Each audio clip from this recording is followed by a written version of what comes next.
Hello everybody and welcome to the high banks of Daytona International Speedway with the Hardline Racing League. It's the Hardline Racing Sport Graphic Truck Series with the Sport Graphic 250 at Daytona International Speedway.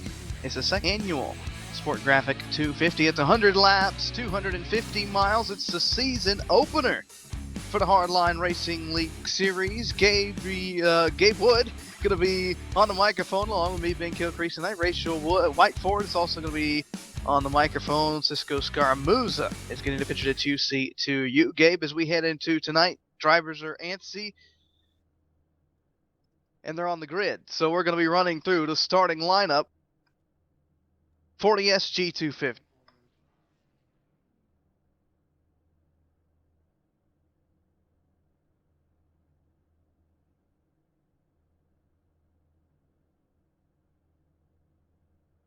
We do have the starting lineup. Starting on pole will be Gary Whitmer Jr. On his outside, Steve Rosser. Behind him, Jeff Wilkie and Justin Brown. Brendan Madonia and Raleigh Grant Davis. Behind them, AJ Brissett and Justin Kolb. Joe Morgtani and Matt Dussenberry. Johnny Thomas and Steve Meyer. Ronald Bogues and Justin Krasinski. Rounding out P15 will be Nate Lacombe. From P15 backwards, it's Corey Blevins, Jonathan Eakson, Toby Weatherford, Jonathan Dykeman, Mike Donahue is P20, Jonathan Wall is P21, Brian C. Wright, Kevin Fetty, Michael Skinner, David Keynes, Eddie Barker Jr., David May, and Thomas Smith.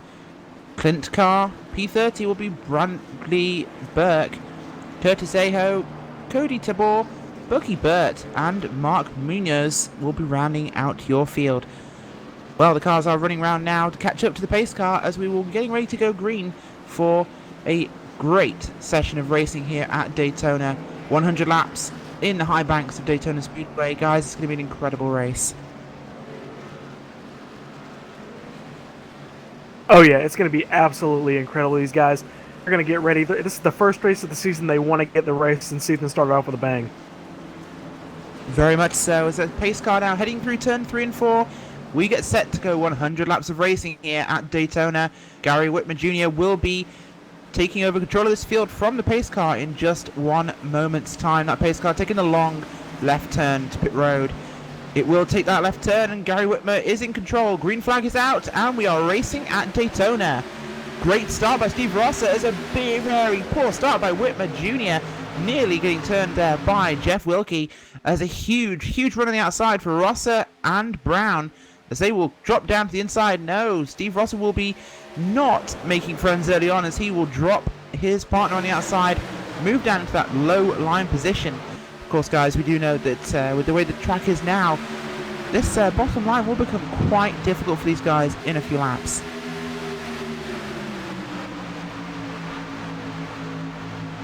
Oh yeah, the handling, it's going to get, after these guys get their tires worn out, it's just going to be so much, it's going to take so much of their driving skill, and they may not even be able to do it, just because the car and the tires that just won't handle it down there on the bottom. You're going to see all these guys up top riding in one single file lane. Very much so, as the leader right now is scored as Raleigh Grant Davis in that 25 machine. He is leading on the outside line. He dropped down lower in the inside. He will go to that inside line as leaving the 38 truck and the 29 there.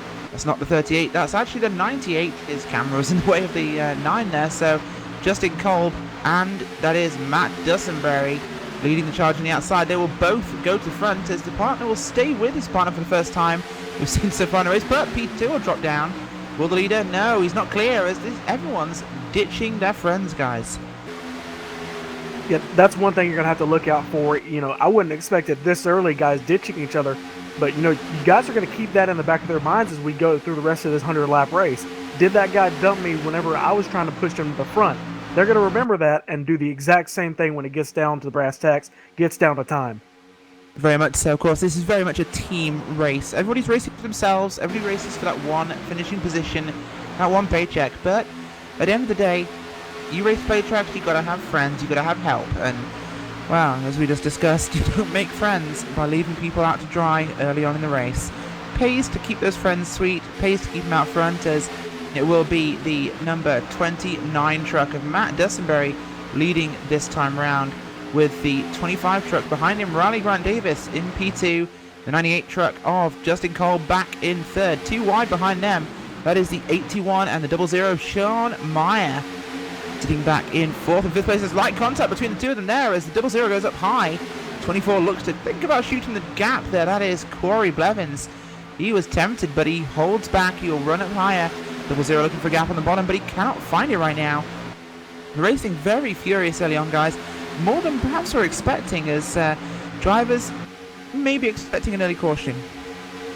Yeah, I think they're expecting an early caution. They're going to try and get up in front.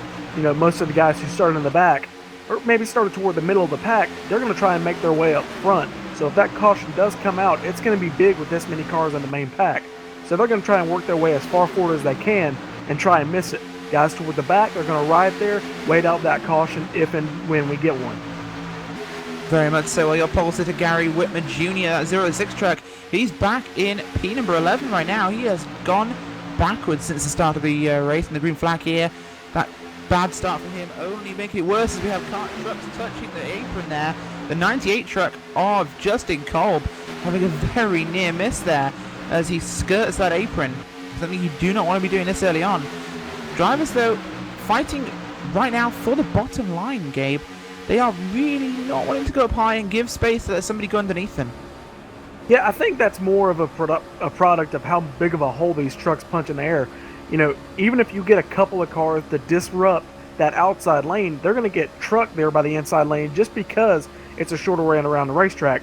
So, you know, just like the old ARCA cars, you know, they ran that big front end. They punch a huge hole in the air. Nobody wants to get off that bottom. You won't even see them inch up on the back straightaway. You'll see them ride them right there down on the bottom of the racetrack, maybe even go below that yellow line as long as they don't pass, just trying to disrupt that draft. Absolutely. This is the 3 truck of Cody Tabor. This is the last real truck in your lead pack in P16. Behind him is Mike Donahue, Bradley Burke, Brian C. Wright, and Johnny Thomas, leading that trailing group off the lead pack, of course, back in P21. It is, in fact. We've got a few trucks really scattered from P21 backwards as the field starts to break up early back there. Guys wanting to sit back and ride at the start of the race, not wanting to get involved in anything that might happen in that lead pack, which is getting pretty frantic, guys, although we are single file back to P number 7, which your pole sitter Gary Whitmer Jr. has managed to work his way back up to, as we are 2 wide behind him, running to the outside as the 8 truck there of Brendan Madonia will go to the high side, see if he can take that elevator ride to the front. Yeah, you only see about 5 guys using that outside lane. That's not going to be enough, really. I can see them, they're kind of holding station there about the back half of the top 10. They're just not able to get up front. They're going to need a lot more cars to get up there. They are indeed, of course. It only takes a couple of trucks hooked up well together to do something here. The inside line not that tight at the moment as everybody's fighting to see if they can get to the front, so very much not the tight pack we might expect here at the front on the inside line. Oh, we have a car to the inside. That is, I believe, the number 3 car. No, I'm confused. Toby Weatherford. It was. He's gone backwards. But we have caution on the racetrack. We will try and find out what's happened for you there. But we have our first caution here at Daytona.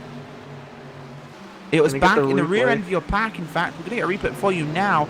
But the 1 and the 17 involved Jonathan Wall and Jonathan Easton. We will get that replay up for you. And as you'll see, it was contact from the 17 into the back of the 1, which puts him to the inside, touches the truck of the 94 of Kevin Fetty. Round he goes, collects the 17, and big wreck early on. But realistically, only 2 cars involved in that one, guys. Yeah, that really surprises me, a wreck, you know, up there, not really towards the front of the pack.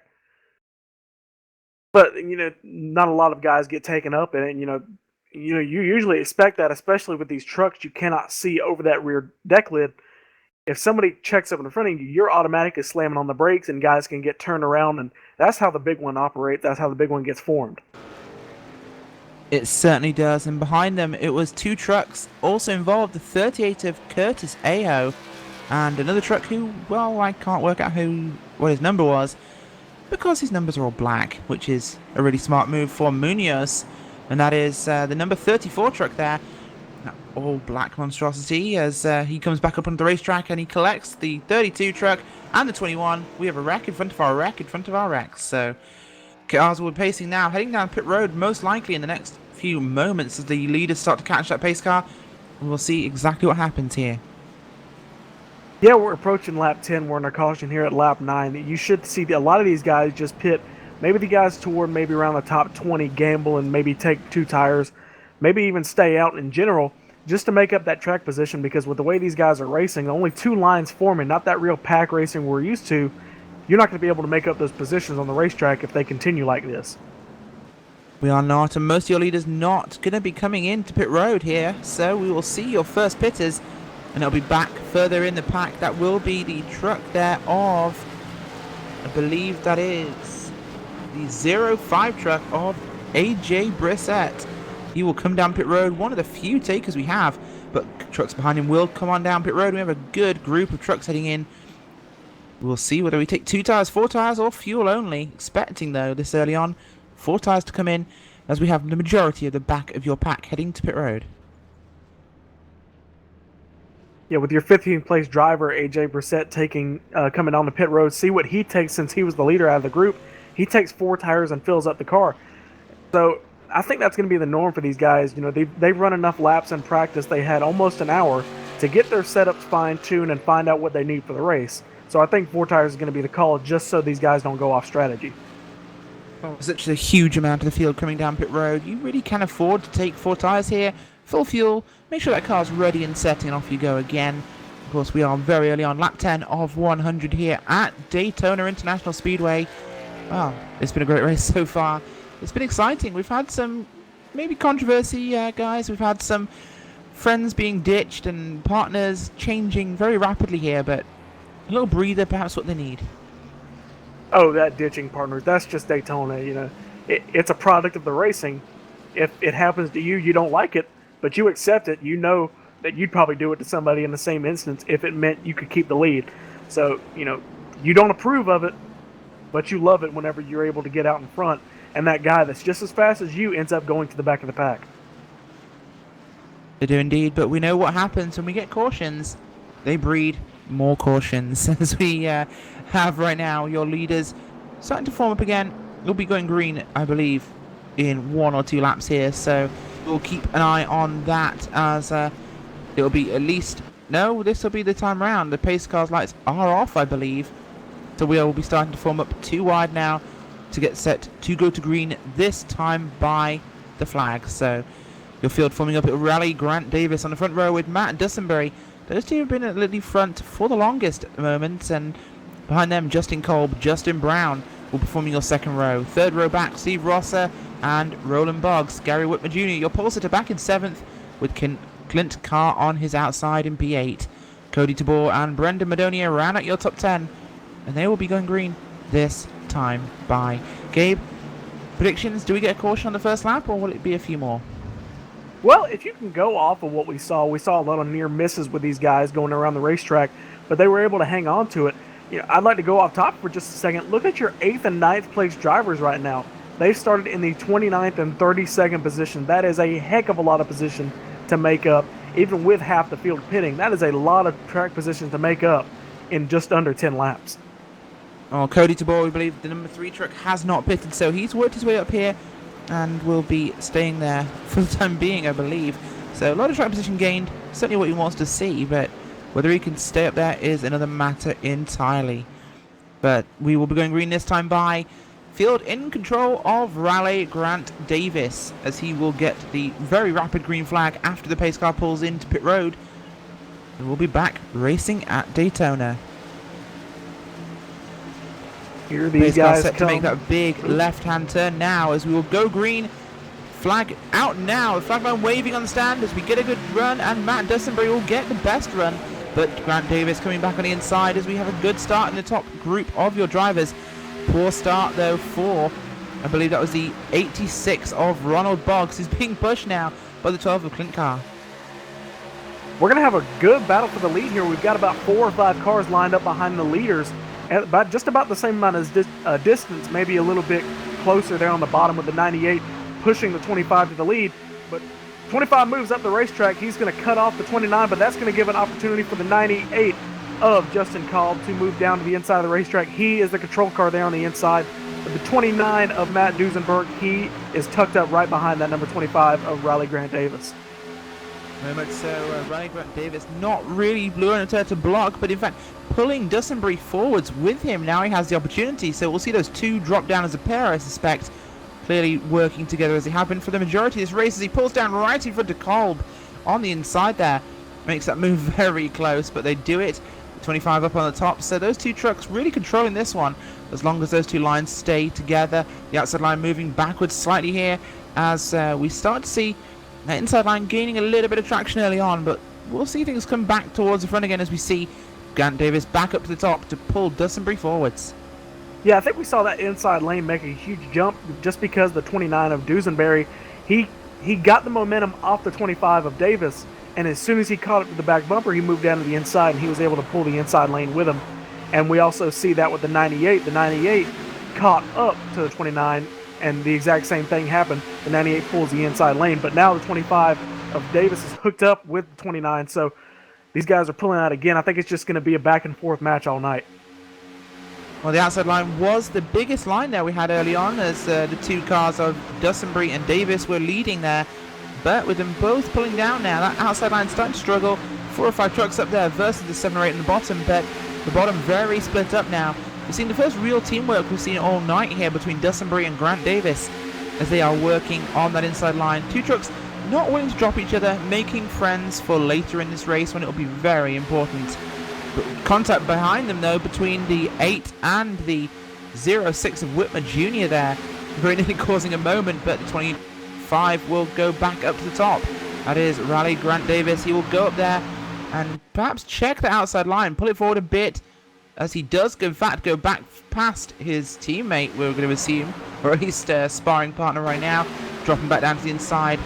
That 81 truck held on the outside. Justin Brown, I apologize, leading the outside line, but really not forming up too tightly as we come up towards a lap truck there who will cleanly pass your leaders, with everyone managing to get through there without any issue, thankfully, before the corner.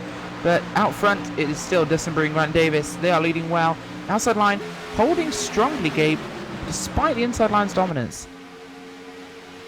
Yeah, the outside lane, they got a couple of the faster trucks, of course, all these guys, very fast drivers, but they've been able to get hooked up there on the outside. The momentum, they've been able to keep it up there as the 8 truck pulls down on the inside. We got a car spinning through the infield. He's able to hang on to it. Will he be able to pull back on the racetrack without taking anybody with him?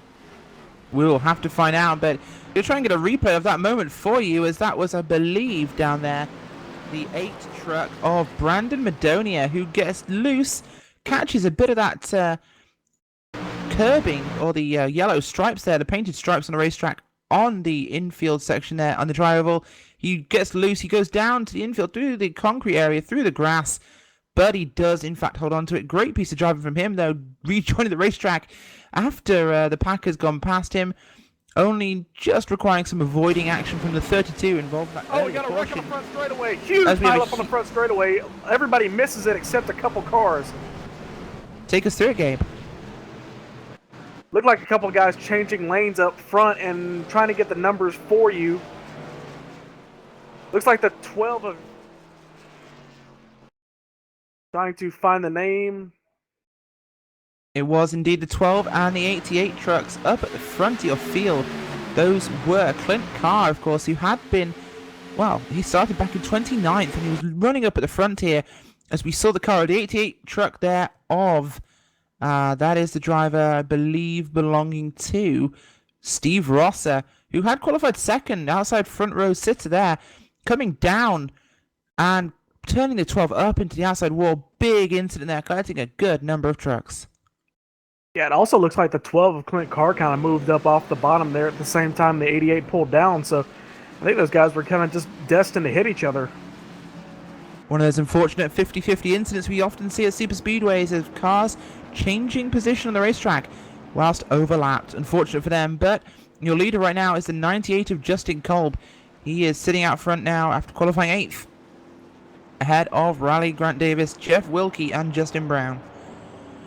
For the first time tonight, we'll see those leaders heading down pit road And it's Justin Cole, Bradley Grant Davis, Jeff Wilkie, Justin Brown, Matt Dussenbury, Gary Whitmer Jr., the entire front pack here pulling it down pit road. We will keep an eye to see if anybody stays out here. In fact, we see potentially a couple of takers as we see Joe Morgdani.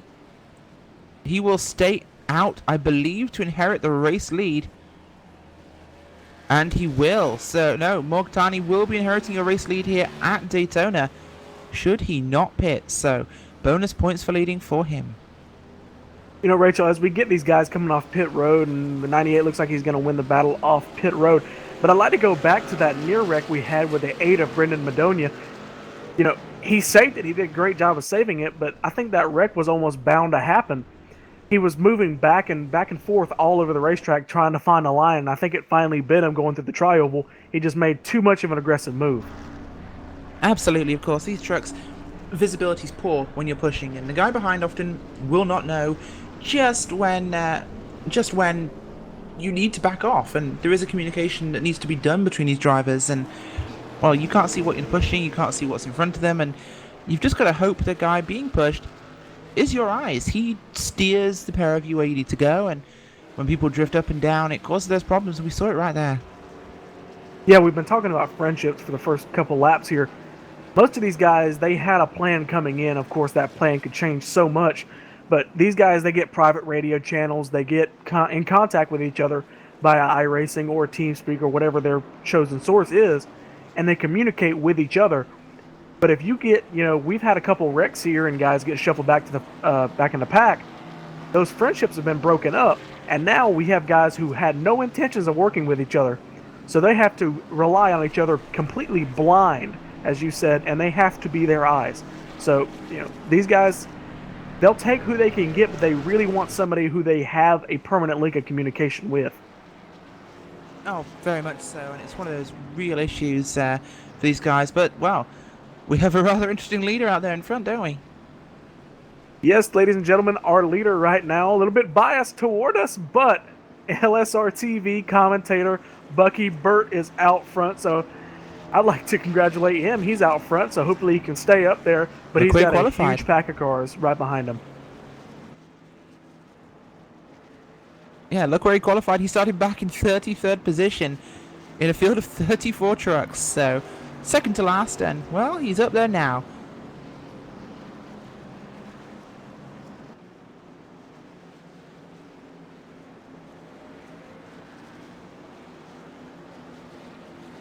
As we head down the back straightaway, a little bit of update on your top 10. We've had a huge shuffle yet again. So, as we said, the number 5 of Bucky Burt, he is your leader as we get ready to come to the restart. Looks like we got 2 to go, and we'll get the 1 to go this time.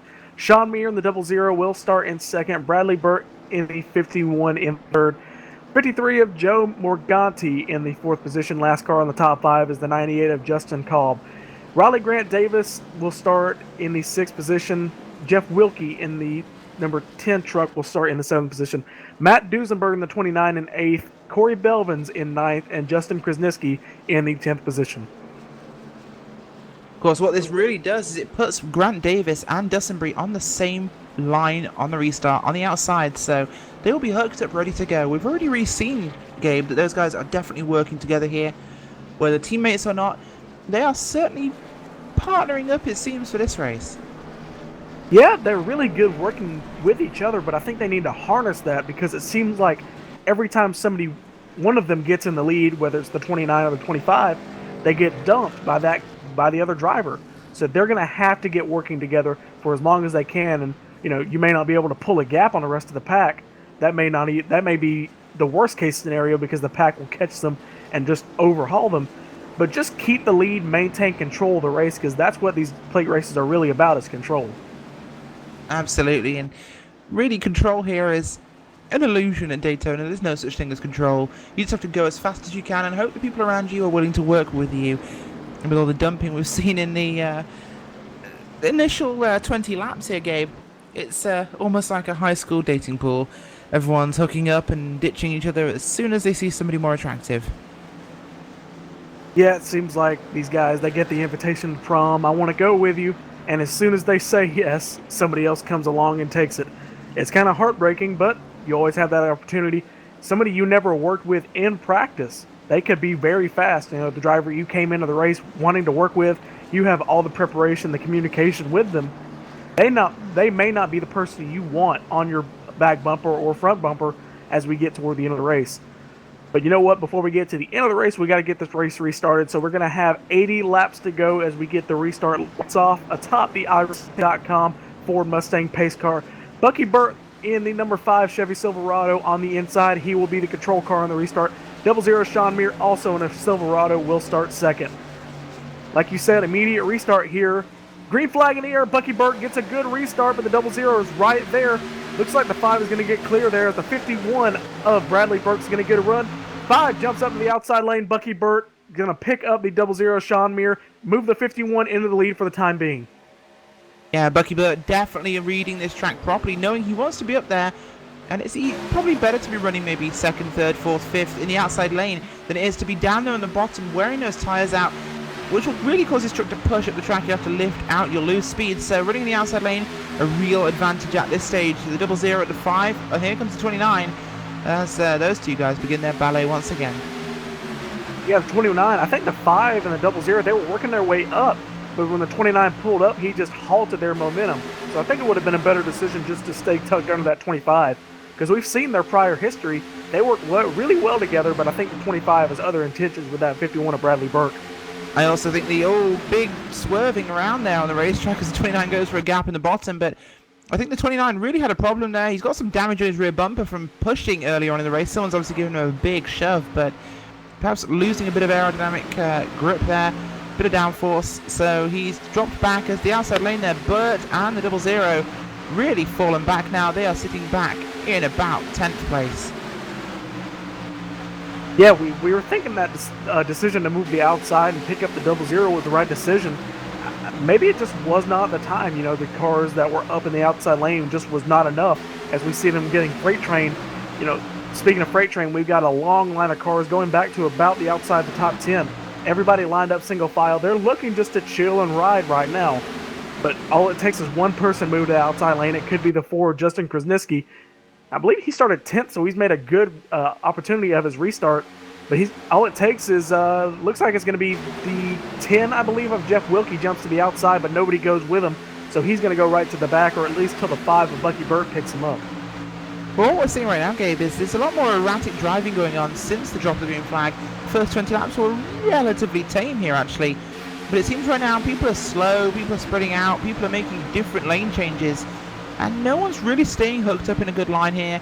There's a couple of trucks, but it's a little sporadic, so things are a little bit more entertaining, shall we say, than they were before. Well, it's good for us. We get a little entertainment factor here as these guys, you know, as soon as they get the momentum, they don't push. They just duck to the inside. We saw that earlier with the 29 and the 25 swapping positions. That may be able to gain them a couple tenths on a lap time, but the time it takes to pull the inside of somebody and, you know, there's side draft involved in that. So they just let the pack catch them up, no matter what that gap is. Well, here come a couple cars on the outside. The 4, like I said, he's going to make the move. He's going to be the first one, followed by the number 98 of Justin Call. They've got a good little hookup. They had it until they got to the corner, but they almost had the lead there for a second, but it looks like the 51 of Burke is going to hang on to it. Yeah, Bradley Burke getting a good run on the inside there, being pushed well by the 25 of Riley Grant Davis. Here comes 29. He's rejoined this front 6 as the 10 gets a little loose there on the painted stripes. We've seen a few trucks fall foul of that so far. Jeff Wilkie staying on the racetrack though. He holds on to that one. 29 dropping back in line. 2 trucks really on the outside there. The 38 and the 4 showing what can really happen when you get 2 trucks hooked up properly though on the outside. Somebody else showing me something. The 10 of Jeff Wilkie. He was that car you saw jump to the outside, and he ended up going almost outside the top 10 with the 5 of Bucky Burt and the 00 of Sean Muir. He's been able to work his way up to the back half, you know, right behind these guys in the top 5, folks. So, you know, even if you get pushed out there, get pushed toward the back, you still have a chance. As he looks like the last car in a group of 6 as they start to pull away. The first car in the second pack is the 29 of Matt Dusenberry. It is Dusenberry doing what he can here, but that pack just dropped off a little bit from your leaders. They are trying to close up now, and now they're in line. That should be a lot easier for them. Hopefully the 5 and the 00 can get that move back towards the front, but I think the 29 really perhaps losing some speed right now. That truck just cannot seem to hold on when he gets out and clean out at the front. Yeah, I think he's lost that advantage he had. I think his best bet is just to hang behind somebody and maybe even push them if that'll work, but I think he's just a roving chicane right now, a rolling chicane with these guys with that aerodynamic damage. At most tracks he'd be all right, but even a little bit of fender flare, that could destroy your race. Well, with the moving around him and his friend Rally Grande, who we said earlier on, I think they burnt a couple of bridges as a pair, and well, now he's a little bit slower. Nobody wants to dance with the ugly kid, as he gets ditched again by the 5 and the 00. And round as well will go the, I believe that is the 83 of Johnny Thomas, who will go through as well. 29 really getting hung out to dry now as we see Dussenberry dropping back rapidly. I'm watching up here near the front. I think the 25 is getting ready for a move on the 51 of Bradley Burt because the 24 is right behind him, and I can see the 25 of Riley Davis just kind of gradually moving to the outside, giving the 24 signal like, hey, I want to go when you're ready. As we see a lap car on the outside, stays out of the way of everybody. That's the 2 going to get the name on that. Toby Weatherford. Yep. He was involved in one of our cautions earlier. But yeah, if you look, you see the 25, either he's ducking out for air, but that could be the case, but I've seen him back off and kind of give the 24 a signal. It does look as though he really would like to try a run, but going that high in the corner, it could be the fact he's trying to save his tyres a little bit, running higher in the middle of the corner. We'll see if he does the same thing up here in 3. 24 isn't really looking underneath him, so he feels like comfortable enough that he can do it, but this end of the track he is running a bit higher every single corner, so I think there's perhaps an element of saving his tyres, but it's not as efficient as it might be. I also think the 24 is a little bit hesitant because we have all these cars. We've got about 8 cars with damage. I think he's a little bit hesitant that even if they get a run and they get on the outside, they may get stuck behind a lap car and create an even bigger problem. So I think he's a little hesitant just to kind of sit here and bide his time and wait. Absolutely, of course. Well, you can only win these races on the last lap. There's 99 where you just have to survive, and it doesn't really matter what position you're in then. So as long as you're in a position to win it at the end, that's all that matters, especially at these super speedways. Just being in it is everything that matters, and these guys really kind of trying to find a way to undo that.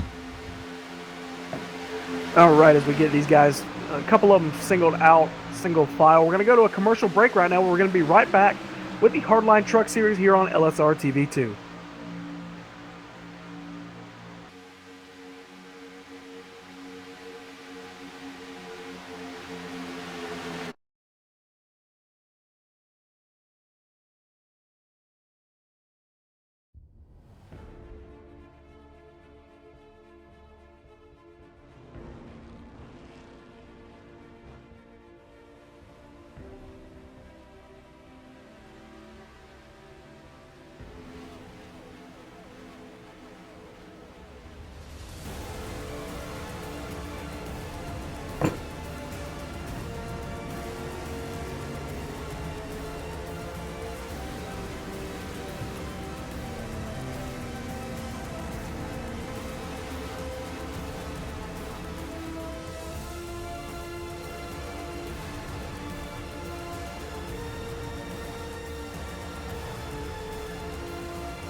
And we're back here at Daytona International Speedway for the Hardline Truck Series. I've seen a trend develop here, Rachel. A couple of guys, they get stuck on that outside lane. We've seen the 86 of Ronald Boggs and also the 5 of Bucky Burt. They get caught on that way outside lane and they just drift up toward the top side of the racetrack, and in Bucky's case, barely hit the wall, and in the 86 of Ronald Boggs' case, completely smacked the wall. Yeah, it's something that really happens, and, well, nothing you can do about it. Once that truck gets in the wall, you just gotta grin and bear it. You gotta go down to pit road, try and get some repairs done, because you are not gonna be up to speed. And it's often tough to do, but I know about myself, I've been in the same position where I've made contact with somebody, and I've gone into the outside wall, seen the pack coming, and had to put it back in the wall just to stop a caution coming out, because people will thank you for that more than for actually wrecking them all. And something to think about, you know, this is not just some one-off race. This is the start to a brand new championship season. So any position you make up, so even if you're 1 lap down or 2 laps down right now, you know, you're going to want to make up every position you can, especially if you're fast enough to run for the championship. Well, if you look at it right now, the last car on the lead lap is P21, and that is AJ Brissett. And, well, 20th in points with 1 race in isn't exactly a bad place to dig yourself out of. It can be recovered. It's not great, but there are worse positions to be in. A few of those guys are out of the race already. But as it stands, you can make things up, and if you finish here, you'll probably finish a bit better than 21st right now. So everything's to play for, and it's a long season. Yeah, especially starting here at Daytona. You know, it's just back and forth racing. There's no, I'm not going to say skill, but racecraft kind of thing, you know, like at an intermediate track or a short track or somewhere, even a road course. Guys are good at those type of racetracks. If you have a basic handle on how to drive these cars in the draft, you can be successful here. So, you know, this running order will not be the one we have going into the final championship race. Very much so. Well, championships and seasons, they're made in individual races, but they can also be broken over a season. You've got to have the right attitude as, oh my god, the incident as the leader's wrecked by the lap car, doing possibly the worst thing we can imagine, going low. The 32 truck of David Keynes has just made himself the enemy of the series. Oh my, I cannot believe that just happened. That the entire field, basically, the top 10 caught up in that wreck. The 98 up and over the entire pack. That is the majority of the front end of your pack who've just been killed. That's incredible. The initial, obviously, I think perhaps 32 confused, seeing that outside line running higher than normal. Probably got a replay showing for you now, but seeing them running higher than he thought, maybe tried to shoot the middle, then dropped low, but no time for the 51 to react. The 25, the 24, nowhere for them to go as contact happens and the truck's spinning, wrecking, flipping behind them. I think pretty much everybody in that top 10, Gabe, was involved in some way or another. Yeah, I tried to do a little count there. I couldn't really, just because of everybody going everywhere to miss it. But I'm counting around maybe 12 or 13 cars caught up in that. One of the cars not caught up in it was the 25-year-old leader of Riley Davis. Well, or a little update on that. A little bit less damage than his counterparts. So he's a little bit worse for wear, but he may still have a chance. Well, we will have to see exactly what happens here, but an unfortunate place for him to be, as that has completely changed everything we've seen here. We have no idea who can win this one now, because that's the top 10 that we thought would probably do it. People who've come from the back, who've started at the front, it's everybody. This is a game changer. Yeah, basically every car we've seen go up front was caught up in that, with the exception, I believe, of the 29 of Matt Dusenberry. Have to look and see if he was caught up in that, because he was way back. I don't know if he was involved in it or not. He definitely was. That truck has heavy damage. Expect to see pretty much everybody here on pit road. Okay, well, that little update Rachel just gave me, yeah, that's basically opened it up for the entire field, basically, because all we've seen is these top 5 or 6 cars lead up front.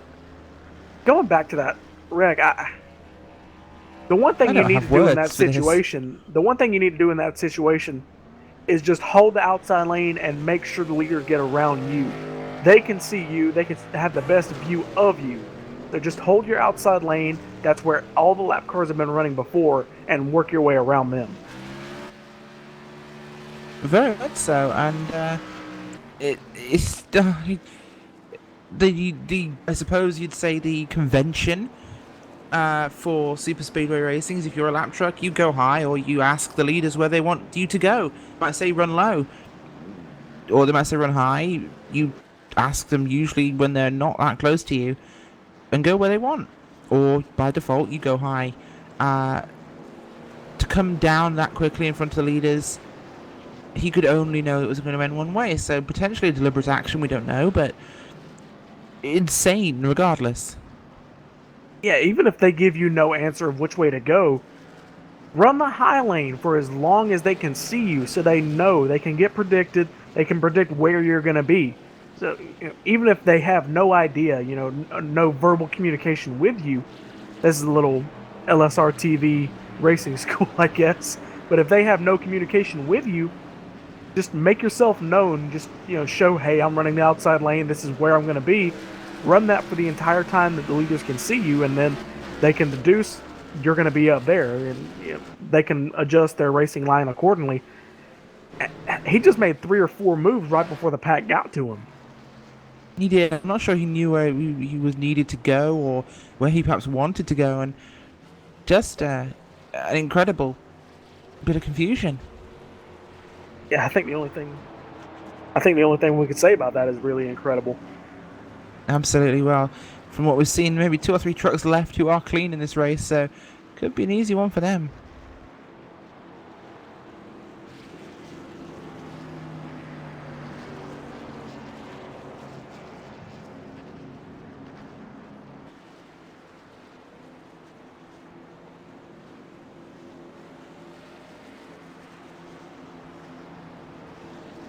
Yeah, absolutely crazy. Well, it's certainly going to be interesting to find out what happens now, as Whitmer Jr. was scored as your leader. He's down pit road himself. That truck battered around the rear end, but the front end is fairly clean, so he's got a chance of keeping some speed here.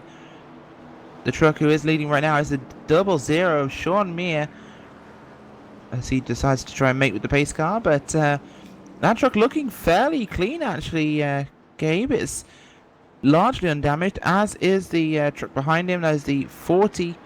No, it's not the 40. I'm trying to read his number with a funny font. We have the 40, and we have the 81, I believe that could be.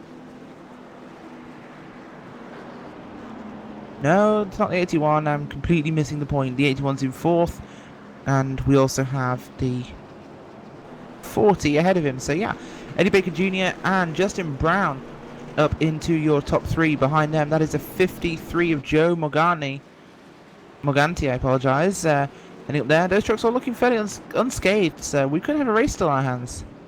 And those 5 or 6 or 7 cars that don't have damage, that could be your determining factor.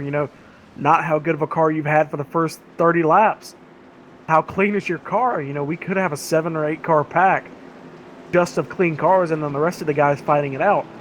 But we're going to have to see how much of this damage affects these guys, as lights are out atop the pace cars, and we're going to line them up side by side. So getting around about 60 laps to go, so we're not even at halfway yet, and we've had a huge impact on tonight's race. Well, absolutely. It's completely changed the entire outlook of this race, and exactly what that will lead to for us. So we have no idea. We're going to find out in the restart.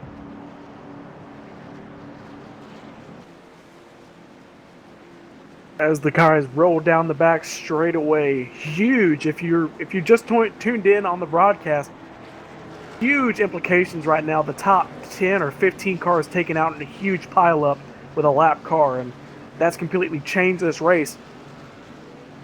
Every single car we've seen out front tonight has been taken out in that wreck.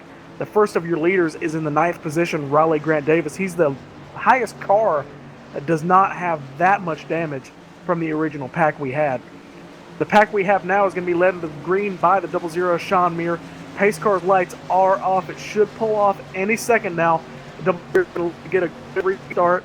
With the 40 on his outside of Eddie Baker Jr. Green flag in here. Eddie's going to lay back, trying to get the draft, I believe, off of that 53. 00 out to a huge lead, and he could get railroaded as soon as these guys get up to speed. He is indeed, as he just didn't get a great start there. 50 behind him, didn't really get that push in there. The 28 either of David May, just not really getting hooked up as things start up. 25 coming through again though. He looks very much unscathed. There'll be a 3 wide for the lead and the caution is out already. We will find out exactly what happened for you on this restart. Looking on the restart, we have, I believe it's further back in your pack, actually, as we see the cars go down the back straight, and actually no idea what has happened, guys. We're going to try and find out for you what has caused this, but I don't think we know. We may have a rare ghost caution here if we don't find the culprit. No matter what the caution is for, and even if it was for anything, the 00, Sean Meir, he really got saved there because he tried to pull up in front of the 81 as he tried to move his way around the outside of the racetrack, but the 81 had such a good move on him, the 00 was going to get railroaded in the middle of the racetrack. We were 3 wide just as the caution came out, so we could have seen the 00 move to the back of the pack very fast if it wasn't for that yellow. Oh, we know exactly what the caution was. It was actually the 83 truck. That is the truck of Johnny Thomas, who had a bit of a moment actually in that restart, running in the pack. He was not involved anybody. In fact, I believe he just was off the pace. He definitely was off the pace. He just puts it in the outside wall to allow people to go through, and that's what brought out our caution. So we have another time around under yellow. A little bit of goodwill turns into a caution, apparently. Absolutely. Doing the right thing is not always doing the right thing.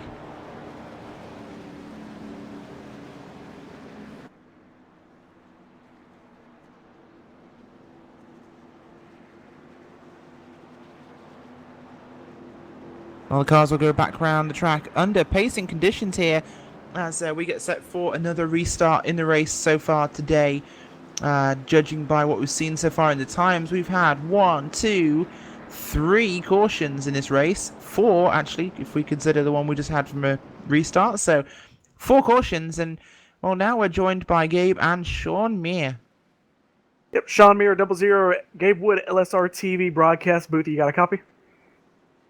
Sure do, guys. What's going on? Well, you're sitting up there right behind the pace car, bump drafting, and apparently we're going to have to deduct you, especially iRacing, that paint on the rear bumper. But you got saved by this caution. You know, you were going to go 3 wide there. You're going to lose a lot of positions. How much of a saving grace is this yellow?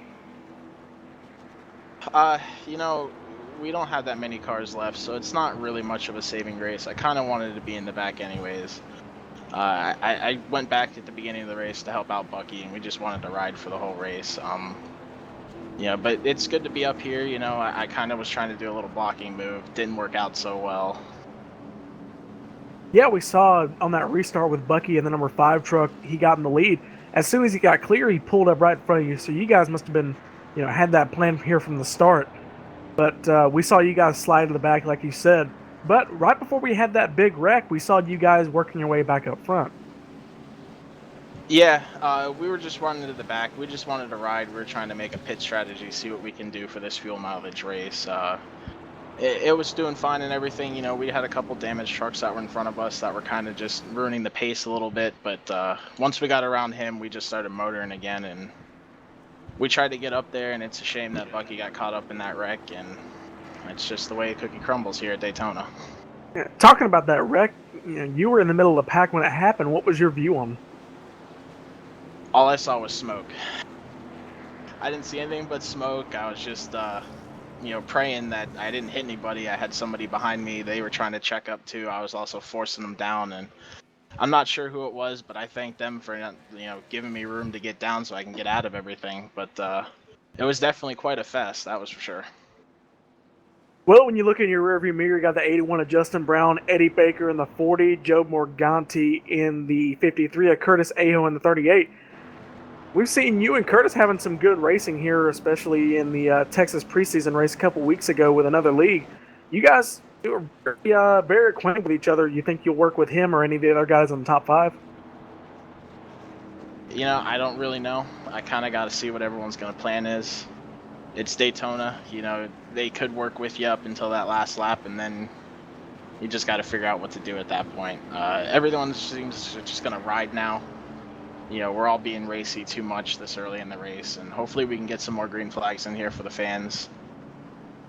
All right, Sean, we're going to let you go as we got, I think, 2 laps to go here before we get the green flag. I'm going to let you collect your thoughts before we go back racing. Good luck, and hopefully we'll talk to you in victory lane. All right, guys. Hope to see you there, and good luck with the rest of the broadcast. That was the 00 Sean Muir. He is your leader here for the restart. Gonna have to restart with maybe 45 or 46 laps into the race, Rachel.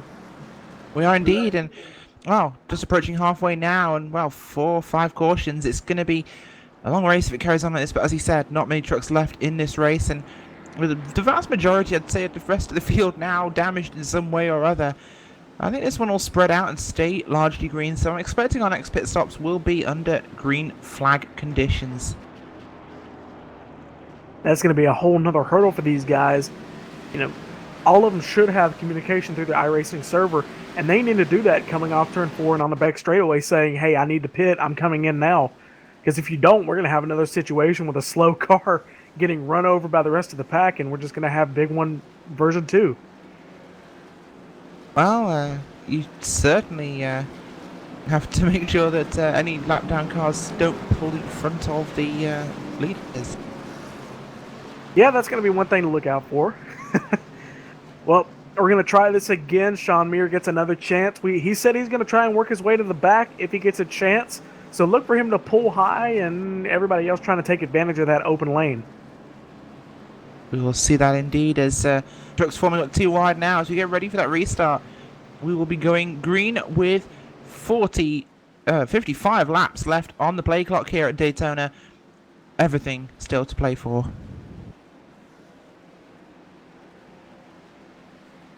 All right, just a little update on the top 10 again. 00 Sean Muir, Justin Brown, the 81 in second, 40 Eddie Baker, Joe Morganti in the 4th position, Curtis Aho in 5th, David May, AJ Brissett, Riley Grant Davis, Kevin Fetty, and Mike Donahue round out your top 10. Bucky Burt in the 11th position. Brendan Madonna in the 8th. We saw him take a wild ride through the infield, was able to hang on to it, so he's going to try and work his way back up front. 17 cars on the lead lap, 1 car, 1 lap down the 24. Corey Belvin saw him up front. A lot of cars taken out in that big wreck a couple laps ago. We had may as well call it a debris caution here, but we're getting ready to go back racing. Huge lead for the 00 Sean Muir yet again. So the 81, he's going to have room to duck down to the inside if he wants it, but it looks like he's going to stay out on the outside lane. 53 of Joe Morganti, he is going to fall in right behind him. Hopefully going to give him the push, but it looks like the inside lane's formed up faster. Certainly has indeed, as that lane doing well, but behind him, lots of trucks falling backwards a huge amount here. 24 is one of them massively off the pace there. The inside line now at the front, definitely forming up well, but as they go to the outside, another truck in the wall there. That is the 53 truck of Joe Morganti, as he gets, I believe, put in the outside wall there by... I would say that's actually the 40 moving up there, just squeezing that pair of trucks into the outside wall. No one really sure where the hell they're going, it seems. Yeah, I don't know if the spotter, there was no communication there that he was on the outside of him, but it looks like almost 3 cars just kind of went up the racetrack in a 3-car tandem and just kind of ganged up on the poor guy. Very much so, but it's very much a mess at the front here. As trucks not really able to hold a line, trucks damaged, losing speed. The inside line's definitely dominant right now. As another one goes up high, that was the 05, I believe that is, of AJ Brissett, who was further back in 20th. Now back inside your top 10. He pulls the outside in front of the 81 there of Justin Brown. But at the front, it is still Sean Meyer, Eddie Baker Jr., Curtis Aho, and David May. Whilst the only one damaged ones is everybody behind them is rather tempted to try and kill each other. And yeah, you saw the 25 when the 81 and the 05 kind of got hooked up there on the outside.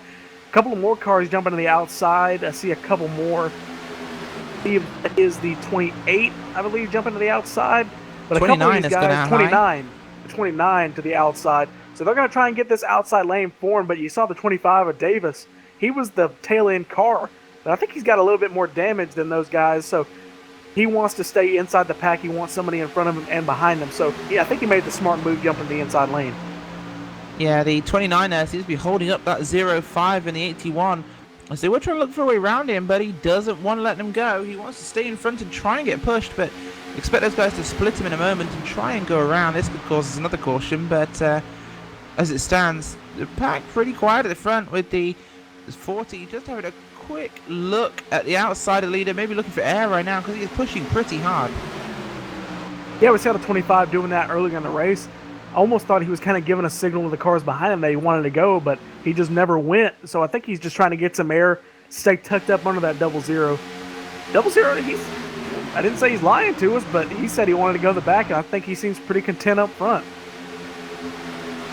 Yeah, absolutely. And as it stands, he just wants to find a nice, comfortable spot to run in. And Oppenmeyer is doing very well right now, but the guys behind him definitely moving around a lot, and they seem uncertain where they want to stay. The 29 is getting pushed up as he wanted to the outside, so we could see him challenging for the lead any moment. That truck not looking too damaged on the front end, but the back's certainly a bit bent in. It was earlier on. We knew that, but just didn't quite have the same speed as before. Yeah, he is heading back up there. Will he be able to stay out front, though? That will be the question. Yeah, whenever he dropped back, he slowed up that outside lane, but I think now that momentum's caught up as the 05 ducks down to the inside, so he's going to stay down there. That's going to leave a huge gap to the number 81 of Justin Brown. So look for that outside lane to lose momentum again. A couple cars getting squeezed. That 29, he's side by side for the second position. A couple cars ducked down low. That is the... looking for a number. 40 of the 05. No, look at a couple cars more dumping down to the back. So the only car really on the outside up in that front few cars is the 29 and the 81 is we got a caution. We have a caution out on the racetrack, and we will try and find out for you just what has happened. It is actually back with Michael Skinner in the 15 truck and the 83 there of Johnny Thomas, who was involved earlier on in an incident. We will just get a replay for you up now, as it was the... oh, we have another incident of those stripes causing a problem, as the 24 car is slow laps down in the middle lane entering turn number 3. And he starts to come down like the others have done, puts them 3 wide. The 83 has to come down towards the 15. 15's got no room left. He gets on the apron and he comes back up again. And bam, into the outside wall. Big incident. Why is it so hard, Gabe, for people to stay up against the fence?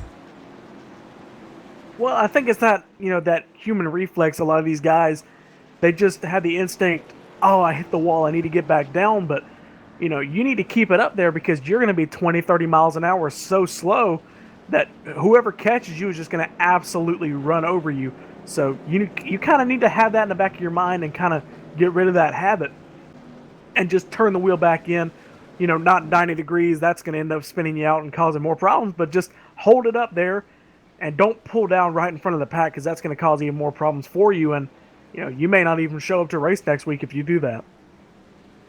Very much so, and well, a few of these guys perhaps burning their scorecards this week, but we have a caution again. This is caution number 5, and your leader will be the 29 of Matt Dussenberry, and we will head across to commercial.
iRacing.com is a sim racing game that combines a true-to-life racing experience with an online community of virtual racers from all over the globe.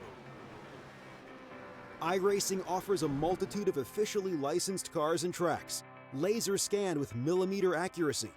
Their car models and mechanical systems are based on real-world physics and engineered in cooperation with manufacturers and race teams.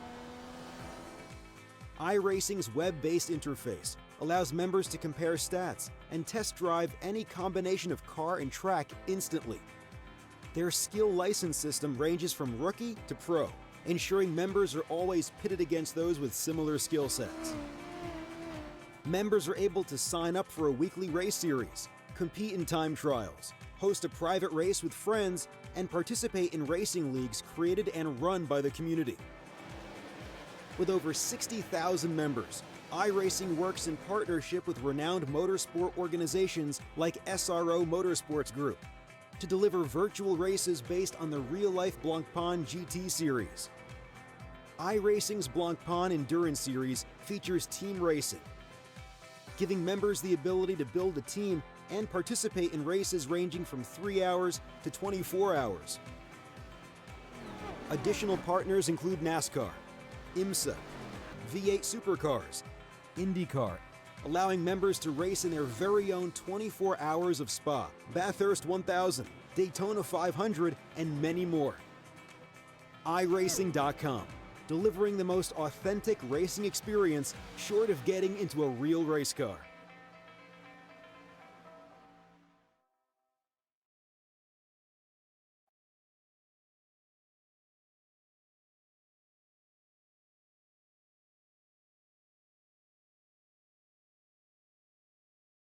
Looking down from the iRacing.com blimp high atop the Daytona International Speedway, here for the beginning of Speed Weeks and the final race of Speed Weeks, because there's been a lot of preseason stuff going on for this league here at Hardline.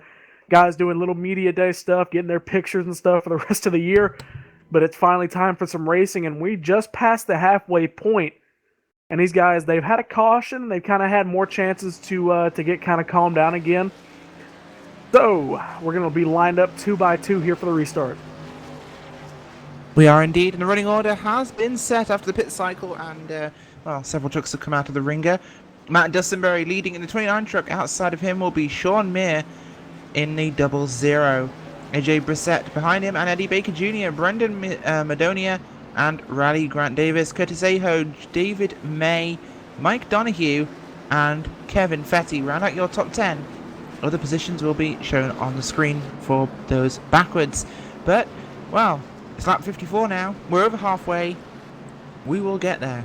We have 45 laps remaining this time at the stripe. Time to go racing again, Gabe. I want to look at that 5th place driver, that number 8. I talked about him before. Brendan Madonia, he was the car that took the wild ride there on the front straightaway through the infield, through the concrete section, and had to brake so much so he didn't take out the rest of the pack on the way up. He's been able to work his way back inside the top 5, so great recovery from him. My hat's off to him. Another person I need to tap my hat to is the 29. He got damaged in that wreck. He was involved in a huge pileup, took out the rest of the leaders. He's going to be your control car here on the restart as the pace car is going to pull off. We're going to get back racing just past halfway. Green flag in the air. We're back underway. Great start by the inside car. 29 of Matt Dustinberry, who will pull forwards. Sean Meir goes down into the inside lane, leaving the 40 and the 25 up on the high side. Yeah, only 4 cars left here in the main pack as another car jumps up. I believe that's the 8. So he's going to try and work his way back up to the front. More cars there on the outside than on the inside. That's the first time we've seen that tonight. They got the 40, the 25, old leader, the 8, and a couple other cars there on the outside. The 40 and the 25 all get clear, and the 8's almost clear, but the momentum does not carry him. So if it stays like we are right now, we're going to have a new leader. As a 29, he gets shuffled all the way back into the 5th position, side by side. 8's hooked up with the 25 of Davis. Davis gets clear, but will he pull down, or will he stay with the number 8?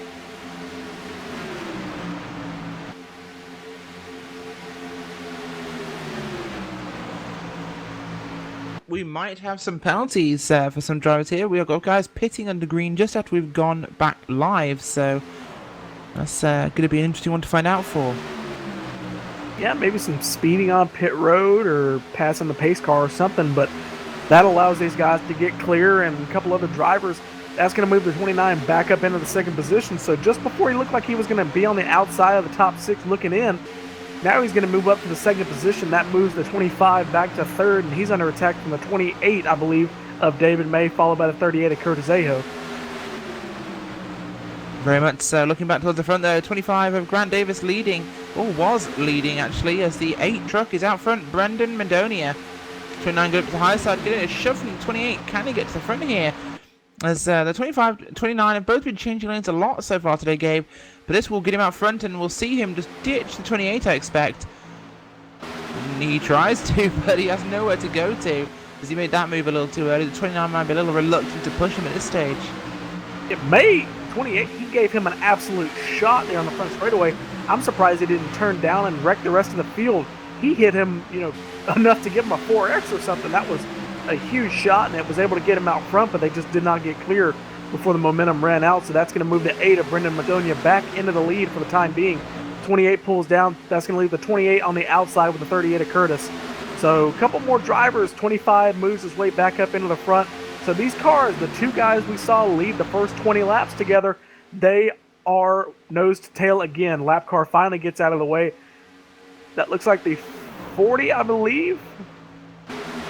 40 occurred. It does indeed. Yeah, that's the 40. So he gets out of the way, made a late move to get out of the way of the leaders. 3-car breakaway at the front. The 8, the 25, and the 29. 29 comes to the outside expecting the 8 to go with him or somebody, but it just does not happen. And that's going to allow the pack to catch. It certainly will. The cars there nearly causing accidents themselves. 25 and 29 nearly hooking themselves there and potentially turning one or the other one around. That could have been a very disastrous situation, but the 34, the 28, and the other cars behind them are starting to gain now, so we'll start to see if they can make a difference here. The 10 is still in there. He's got a chance to still be involved in this race. Also behind them is, I believe, the 70. Donohue's dropped off them actually. Bucky Burt in that pack with him, and Joe Morganti. Justin Brown has dropped off a huge amount in the 81. He's further back in P11. Look Justin at the Krasinski back in P12 again, behind him by quite a distance.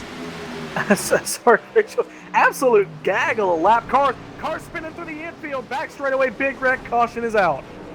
You know what? 4 wide. It happened. 4 wide it happened, but it didn't happen for very long. No, it was, I believe, we're looking at the incident now. We'll get you a replay very shortly. They were 3 wide for quite a distance, but the 94 of Kevin Fetty was involved in this one, as we had cars up high, cars down low. He wasn't actually involved, I apologise. But the 01 truck there, that is Nate Lacombe, was involved. He was in the middle. He comes down, he touches the 94, turns him round, puts him in the outside wall. Big contact, multiple trucks again involved in this one, as, well, I'd love to be a fly on the wall on the hauler for this. Our car take a huge hit there on the inside wall. We're going to have to find that car. He took an absolute shot, I believe. The number 70 of Mike Donohue, he was running the 8th position, took a huge hit there on the inside safer barrier. Very much so, and one guy who really suffers here is the 40 truck of, I believe that is the one driven by Eddie Baker Jr. was running at the front pretty much all race long, despite having qualified in P26. He got collected after the fact in the incident, which has got to be galling for him, as he was clean driving past this one, as a truck just turns down. No regard for trucks coming past on the low side. The 05 there, that was AJ Brissett, puts the 98 truck into the side of the 40, and round they both go. That didn't need to happen, guys. A couple of cars pitting. They're going to be led by the leader of Brendan Madonia, followed by basically everybody. We're going to have about 10 cars maybe on the lead lap when we get back underway. I believe we will do, possibly even less at this stage, but well, we're certainly thinning the herd. I guess if you'd run at the back about 5 seconds off the field, you might still be in, well, you'd be in the top 10 at this stage, possibly in the top 5 or leading. The attrition's been very high here today at Daytona, and going to be setting us up for an absolutely gargantuan season. As far as exit the pit road, sorry, Rachel, I missed your statement. It's going to put the 25 of Grant Davis. If you could repeat that for me, I'm sorry. I was going over all the cars we've had involved in cautions. Well, there's a lot to count, so I can understand why you missed what I was saying, but all I was saying was, well, if you'd have stayed about 5 to 10 seconds off the back of the pack early on, you could be winning this race right now, so sometimes playing the long game at these super speedways is required, but tell you what, if the racing continues like this, we're going to have a very entertaining season ahead of us. Yeah, well, you can't really plan your strategy for a race like this. It could be a caution after caution after caution. It could go green, and you basically destroyed yourself on lap one. It's all a game of luck, really. It should be considered gambling because you have no say in the matter, basically. Honestly, I think one of the biggest problems we're seeing here is these guys aren't really respecting each other. They're not giving each other good racing room. There's very little line discipline. Guys are moving up and down, half a lane left and right. There are cars getting cut off. There are cars just bumping into people in the wrong angles, catching a corner. All things you really want to avoid at a super speedway. We're not seeing the typical rookie mistakes of guys trying to dive underneath somebody as soon as there's a gap, but if they could pick a lane, that'd be appreciated. I know it's one of my own pet bugbears when I'm racing is that if a car ahead of me can't keep its line, he can't be pushed properly, and if you can't keep lines together, then it's very difficult to get a line really moving and get that momentum built up. And with so many cars up and down, left and right, back and forth, checking up happening, it's really a case of attrition of two cars could probably get up on the outside and stay there themselves because the inside just cannot hold itself together. Yeah, you can look back at all the wrecks tonight, even the wreck with the lap car. It's spatial awareness. That's what it all comes down to, guys. They look in the mirror. They see, oh, okay, I'm clear, pull down. Well, by the time they pull down, that spot's taken up. You have to realize things happen so fast. You have to basically be the best multitasker around, just kind of look in the mirror. Am I clear? Okay, I need to decide if I need to make a move. You just have to make split-second decisions, and these guys, they just can't do it right now. Some of them have been great at it, but it's just a couple of guys that they don't realize that things happen so quickly. Absolutely, and even if your spotter says clear, just explain the iRacing service will give you a spotter clear call when you have 25 centimeters between you and another vehicle. So as soon as you pull 25 centimeters ahead, it calls you clear. As soon as they're within 25 centimeters, it calls you car inside, outside. When you're all doing 190 miles an hour, it doesn't take long to move 25 centimeters, whether that be backwards, forwards, up or down. So clear is not always clear, outside is not always outside, and you've got to be on your toes. You've got to have eyes on stalks here. Yeah, just to give you an idea how big a gap 25 centimeters is, NASCAR's, to my knowledge, never had a finish that close. So, past few races they've been, or past few photo finish races, they've been a couple inches here and there, not a couple centimeters. So there's a very small fraction of time to make a move, and there's also the chance you could get netcoded, and that's a whole different story. Absolutely, but at the same time, it's something we could take into consideration, of course, but honestly, you'd think there'd be a more drastic element of netcode on a super speedway, but I've really not seen that many instances of it occurring, because when cars can keep to a line and be in a predictable position, the more stable you are in that line, the less that netcode affects you. So as it stands, it's really the fact that they're moving around so much that's exacerbating it. Well, we're gonna have to end that conversation as we're lined up side by side here for the restart. The 10 of Jeff Wilkie, he has not been out front all night until now, so move him into the number one position. Outside of him, a familiar name, however, is Riley Grant Davis, so he's out front again with that same cast of characters, that 29 right behind him. So, maybe rekindle a little friendship right there on the outside lane until one of them gets clear, and we'll see another one jump down to the bottom of the racetrack. But we're just going to have to wait and see. As the 10, he's going to look to get another or a good restart. He's He's looking to take advantage of his lead. He hasn't had it all night.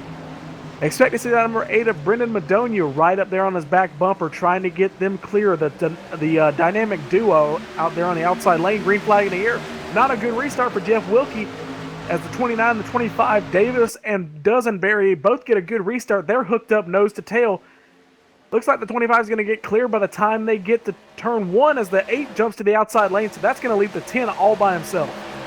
Absolutely. The 29, 25 definitely getting clear there. The 8 is seeing what was happening, read the writing on the wall, and up he goes to join them.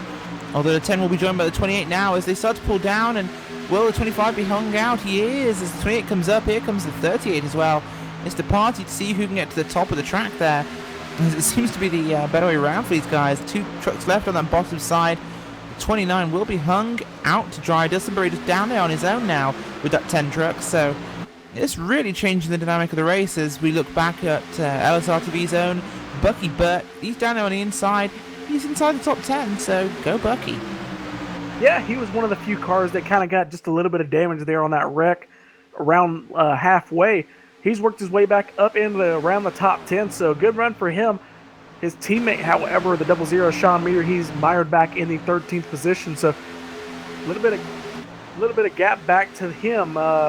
They may be able to get together by the time we get around 10 laps to go, if that backpack or the back of the pack gets a little bit closer, gets the sniff of that draft. Go back to these guys pulling down each other. Their trust level has got to be non-existent, when we get down with a few laps to go. I have yet to see somebody get clear and pull down with them. It's always, when I get clear, I'm going down to the bottom. Absolutely. It's that real scrabble to get down there and try and get whatever you can. No one seems to be trusting anybody. No one's really working together here. They're all driving like individuals, and that's the big problem. Yeah, and when you don't have that trust with somebody, you make erratic moves, and some of that's happening because if you see a guy jump down to the bottom, you're going to automatically want to pull down with him because you're working with that guy. You don't want to lose that momentum. Well, there could be a car down the bottom, and you could just pull right down on him. So I think that's a couple of times we've seen that caution, that thing happen on the front straightaway. I don't know if you guys are seeing this too, but a little bit of networking issue there for the 8. Looks like the 29 is all inside of his back bumper. Absolutely, that's definitely a big problem there for him because he's right in the 8, so we could see a netcode explosion any second, but they seem to become solid once more as the 29 drops out of the back of the 8. He was pushing his axle there rather than his bodywork, but could be a product of how damaged some of these trucks truly are. As the 28 there of David May will go to the front. I keep thinking that's the guitarist from Queen. Will he wait? Will he wait until the 38 gets clear? We don't know, but I was wrong. It's Brian May.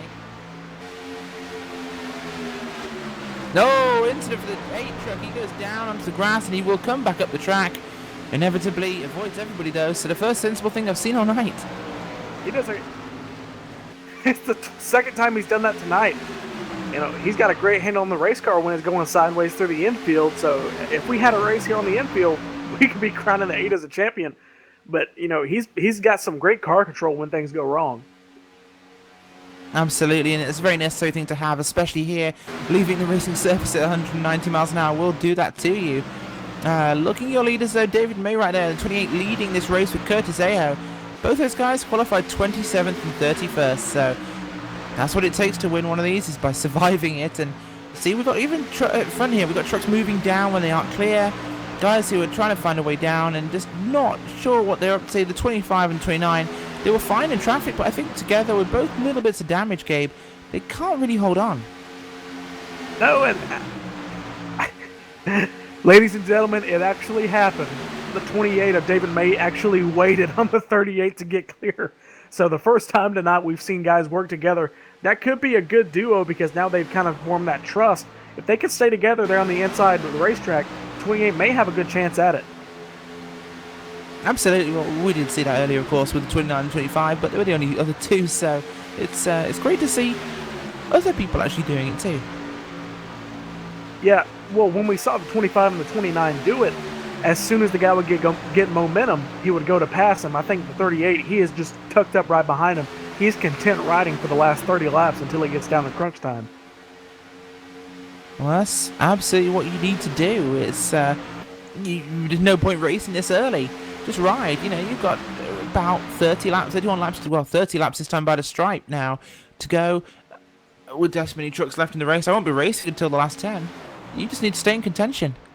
Yeah, if you're in the top 6 of these cars, you're happy right now because you are the only cars involved in the pack. 32 in the wall, excuse me, so he tries to get out in front of the leaders again. Somebody going down to the inside of the racetrack, 29, he dips below that double yellow line, but the car on the outside lets him in. He does indeed. That's really broken at the front pack because we have a caution out. And we have trucks spinning around on the racetrack. Involved there was Whitmer Jr., the pole sitter in this race. He is out. Big impact for him as we see this starting up ahead of them, actually. The 94 of Kevin Fetty was involved. We'll try and get you a replay now of exactly what's happened there, but we've had contact, and it was the 24 up in the wall. No, running slow. We knew he was off the pace.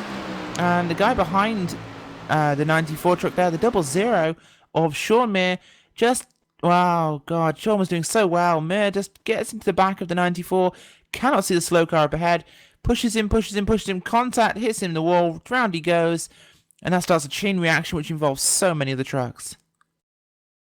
Yep, chain reaction. You're talking about the 06 of Gary Whitmer. It looked like he almost made it, and then he just kind of hooked off the front bumper of somebody, or the back bumper, excuse me, and he just kind of got loose and spun back up the racetrack. Absolutely, and it's, well, something that didn't need to happen again. There was plenty of room for those guys, and what can you say? Yep, well, it gives us one opportunity. We're probably going to be good on fuel till the end, so that's at least one thing here. So we're going to have these guys, whatever cars are left, look like about maybe 13 to 14 lead lap cars. And I've seen guys, I just saw it come over the radio, he's completely right, Nate Lacombe, talking about the biggest issue has been the slow cars, going just so slow. They shouldn't really be on the racetrack. They've got so much damage, they end up holding up the pack, and they're making guys do erratic moves all over the racetrack, try and miss them. Absolutely, they're not staying in consistent places, They are, they're just going up and down, up and down. No one knows exactly where they're going to stay, but it's just, I wish they could actually pick a line. See them running half a line off the bottom top, a line on the top, down at the bottom. It's just, it gives the guys who are trying to get through there in a pack no room. And with the big spoiler on these trucks, it's impossible to see but from behind when to stop pushing. Yeah. Part 2 of the LSRTV Racing School, especially dealing with being a lap car, as soon as you get a lap down and you're more than half a lap down, it is no longer your race. Especially here. Your job then is to look in the rearview mirror, look at your relative, and ask. Ask where the leaders are and look and see where the leaders are. You need to focus on where they are, figure out where you need to go. Very much so, and this is really spreading the field out now. A huge amount. We've got maybe less than 10 cars on the lead lap, I think, at this stage. It's been drastic, and as you say, the LSRTV Racing School, it's some fairly simple stuff, and we're running a super speedway here, which is arguably the easiest track to drive, but possibly the hardest to race, and it really does require car control. If we had some lane consistency from some of these guys, they'd have a lot easier time of it, and they have a lot of work to do, but there has been some good racing in here. We just need to see more of it. Yeah, you need to look at other racetracks. Charlotte, Atlanta, maybe not Bristol, but a couple other racetracks, 1.5 2-mile racetracks. You're racing yourself and a couple cars around you because those are your immediate drivers to race with.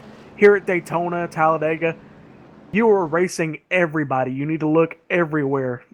If you look, you're racing somebody side by side because you're in that line. You're on the inside, somebody else is on the outside with a train of cars. You need to pay attention. Look up front. See what's happening. If you see guys racing side by side, you need to immediately stop what you're doing and anticipate what's going to happen because, like you said earlier, the winner is on lap 100. Lap 99 is basically just qualifying laps, making your way, getting yourself in the best position to make a run for that finish on the last lap. Yeah, absolutely, and you need to be in a position to do that. Without it, there's nothing much you can do. You know, you have to try your hardest just to keep it out of the way, but at the same time, it's so important that these people just relax and don't push too hard, because they're moving around. So much work to try and stay in these positions, try and defend this early on. It's causing the problems. Lose a few spots. It's lap 10 of 100 in a super speedway race. Doesn't matter.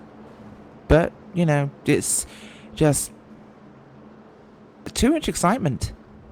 Yeah, and I think now we're finally getting into that time, you know, with 25 laps to go, around 20, then down to 10, when the anticipation and the anxiety should have gone up, you know, to where these guys, they kind of race single file and double file, just kind of single lines, letting it ride. Right about at this point, they should have been deciding, you know, where they wanted to go and start racing hard. They've been racing hard since the drop of the green flag, and that's what's happened. That's created these wrecks. Absolutely, and we'll see the rest of this happen from now onwards. But 25 to go. We do have we have 14 cars in the lead lap now, but how many of those are functional is another matter entirely. Sean Mears out.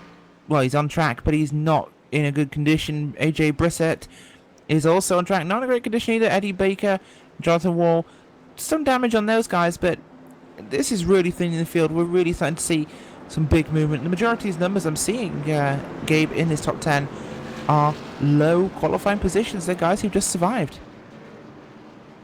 Yeah, one of the drivers who didn't qualify, you know, toward the back, qualified up front.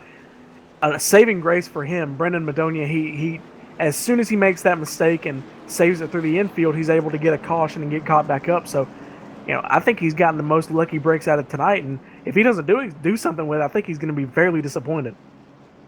Very much so. But, well, we're going back to green flag now, and we will get this race back underway, hopefully to the end. Guess we're not needing pit stops under green flag now. I maybe spoke too soon. Maybe we're going to have to find out when they drop the green flag. Couple rundown of your top 5. 29, Matt Dusenberry, you've heard that name a lot. He's one of the faster cars here tonight. Jeff Wilkie in the 10, Bucky Burt in the 3rd position inside row. 38 of Curtis Aho in the outside lane, and the 81 of Justin Brown. Saw him drop back there a couple of restarts ago. He's able to work his way back up front. Your leader during that exchange, that green flag run, just a little bit, David May, he moves down into the 7th position. All that, it does not matter because your position can change so much. We saw guys pick up 33 positions in the first 10 laps. So it's possible, you know, you can make up a lot of positions, and those position making starts now because the green flag is out. Cars side by side, 29 and the 10. Jeff Wilkie on the outside. They both get a good restart, but the momentum is going to carry the 29 clear, and 5 of Bucky Burt's going to move to the inside. He's going to close that hole up. So move the 5 of Bucky Burt for the time being into the 2nd position. Yeah, they are indeed. And up front, the 29 there will get passed now by Burt, who's looking to the outside, looking to take this race lead away, actually. As up goes the 29 with a bit of a block there. I wouldn't call that trying to drag a line with you. That was a straight block as the 5 of Bucky Burt goes to the inside and will probably be leading this time past the stripe, although the top line there with the 81, the 10 and the 53 are pushing very well. Very close to him. Burt there in the 29. Could have been a big incident for them there, but down comes the 81. He'll join him. The 29 will be on his own. Big side drop there amongst your leaders. That 81 coming to the bottom side of the racetrack, he saved Bucky Burt because the 38, he hit the apron and was not able to keep up front. So the 81 pulling down saved Bucky Burt's lead. Bucky is able to lead lap 76 or 75 right now. So move the 5 truck into the lead right now. 29 side by side. The 10 pushing him. Almost gets clipped there on the back bumper, but he's going to be able to stay up there. 53 makes a great recovery there. Joe Morganti, he was put into the wall by a bunch of these guys here a couple laps ago. So he's made a good recovery here. 25 of Davis. Bucky's trying to. He keeps pushing up the racetrack, I've seen, almost getting in the 29 each time he goes in the turns 3 and 4. Absolutely. We've had a look at his tyres, but I'm not sure he's taken 4 on the last stop there. I think he took a 2-tyre stop to try and get out front, and it's starting to cost him. These tyres do get very hot very quickly. You lose a lot of grip there, and it will cause you to push up in the corners. So something perhaps we're seeing there from Bucky Burt, but turn around the top, going to make a move. Jeff Wilkie there looking to try and head towards the front with the 53 truck of Joe Morganti. Can they do anything? Up goes the 5 of Burt. Up comes the 29 to try and block again. Repeat story here. The 29 wants to stay in the front. Bucky, he likes using that move there. He fakes to the inside, fakes to the outside. You roll reversal, do whatever you want. He gets that car to use his momentum to move up to the outside lane or the inside lane, whichever lane he's running, and then just kind of switches position to where the draft is, and that's how he was able to get the lead last time, and he's almost able to get the lead this time. Very much so, as he will be escorted your leader this time by Bucky Burt, the number 5 truck out front here in the race at Daytona International Speedway. We have just under 22 laps to go in this race, as it's very tight. 29 on the inside. Burt can't quite get down there. Birdie will try again. The outside line, you have to reform for another charge towards the front. Yeah, I think he's been seeing what that 29's been doing, pushing somebody and then pulling out on him. I think he wants that 10, Jeff Wilkie, right behind him. So, you know, he had plenty of time to pull down the inside of the racetrack, but he did not want to be down there by himself, basically. So he's going to wait for that 10 to get clear if they do. Absolutely, we'll need to see if he can do that. Well, the 29, though, very aggressive at this stage. He wants to stay there. He wants to stay up front, and he's up front right now as we cross the stripe. Going to start lap 79 here.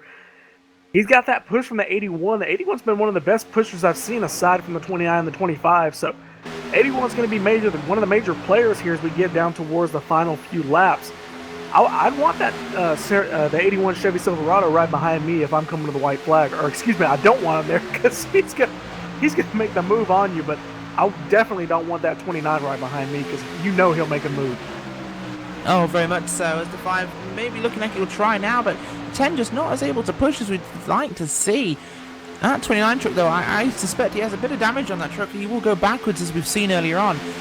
If he's not in clean air at the front, I think he will go backwards in his pack and drop off. So he is desperate to stay where he can actually hold on. Seeing that outside lane form up a little bit. A lot of space between the 81 and the 38, but that outside lane is running nose to tail basically all the way back. On board the 81, got a front bumper full of that 29 Toyota Tundra. He's trying to get up to that back bumper of the 29 of Duesenberry, but he's not able to get there. Outside lane, the 10 got a huge push. He's pushing the 5 of Bucky Burt. Bucky gets clear. Will he pull down? I don't think he's clear yet. 53 pushes high there. No, just can't get clear though. The 29 to 10 just not able to hook up as well and hold him in front. The two lines pretty much equal in terms of number of trucks in each, but as the 00 will drop down to the inside, leaving those 4 on the outside. 5 now with the 8. Not sure they've just got enough stability to get round. Yeah, I've seen Bucky lose a lot of momentum coming off turn 4. I think that's been his main disadvantage here because of those tires he kind of pushes high, and he's having to scrub speed to keep it off the wall. But he's got some good straightaway speed, especially with the 10 car behind him. A little bit of connection issue, I think, with the 53, I believe. I'm seeing that on my end. But the 5 gets clear again. He's going to wait for the 10, I believe. At some point, you have to decide just to pull down the racetrack, and Bucky makes that decision. So move Bucky Burt in the lead for the first time, and he's got actual command of the race. He does indeed, as Berger's back up to the top to pull the 10 back with him. So possibly, looking after his friends here in this race as he goes up there to pull the 10 of Wilkie with him in this one. The 53 getting hooked up as well, but he's lost that very valuable spot on the bottom there with the 29 behind him, and it's going to cost him. He has to do this fight all over again as he goes down with no room again. Side drafting that 29, really not advisable at this stage, but he goes for anyway. Here comes the 25 for Riley Grant Davis down to the inside of the racetrack. That's going to complete that inside lane, so all the guys, there's no more gaps there. Talk about gaps, the top 3 there on the outside lane, nose to tail. The 10, I'd be scared right now because he has no control over his car. No, not at all. That car is moving around a lot. The connection's a real problem. I think that's really causing this outside line to stall because the intermittent draft they're getting from that. Nose to tail, 5 of Bucky Burt. Side by side racing here. He's going to get clear again, but he's going to wait for that 10. A little bit of gap there back to the 81, but I don't think it's going to be enough for them to get the momentum. 10 car of Jeff Wilkie gets a little bit of a fender, but that momentum is going to carry the 29 back to the front. It should indeed. 29 really holding on here. He has the ability to stay at the front of this one and control the race, but Bucky Burt, we know he's fast. He just can't seem to stay out there. He cannot get the room. And he really is desperate to pull the 10 with him. I think he wants to get that 10 down in front of 29 as they swerve down. The 29 gets loose and round he goes.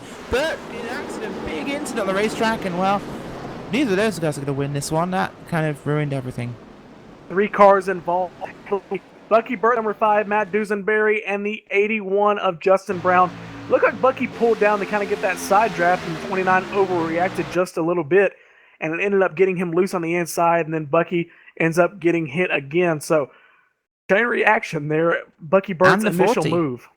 Yeah, the 40 also involved in the aftermath of that one. As, well, 2 of the guys we thought would possibly win this one are out of the race at this stage, and well, Jeff Wilkie, that number 10 truck, is out front, and Morganti with Sean Mir back in your top 10.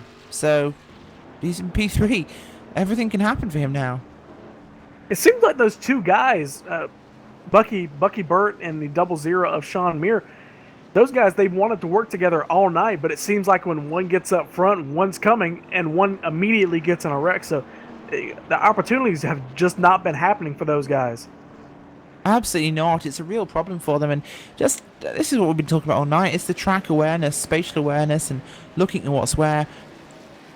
They're diving down too hard. They're making too wide a sweep here. It's causing real problems for them. Yeah, these guys, they don't have that good of spatial awareness, but when they do, they kind of make erratic decisions. They don't hold their line. They kind of move down, they move up just based on what other guys do. You kind of have to hold your line. I know it's hard to say this, but if somebody pulls up in front of you and makes an erratic move, you're best just to stay in line, and if they hit you, well, so be it. If you pull up the racetrack in front of somebody, you're liable to be the cause of the caution. Very much so, and it's really important for these guys to just try and keep a consistent position. It's causing all these problems. See Bucky Burt pulling back on the racetrack, coming off pit road, fixing his damage from that caution. He didn't get that big of a hit, I don't think, but he's going to be stuck a lap down. It's just that rear end damage, really, because he slid sideways. He was in basically a dead spin, and then the 29 got collected also, and they were kind of hooked together there as they slid. Yeah, very much so. We see the trucks coming down pit road now, getting their service, which we hope will be the final one with 15 laps to go, and looking at maybe 13, 12 laps by the time we go green.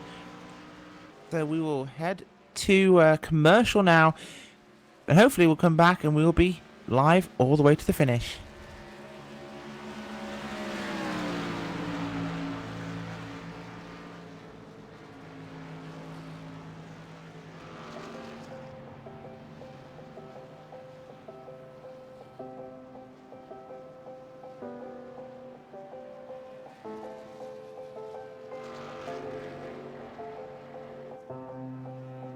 Trucking has always been a part of me.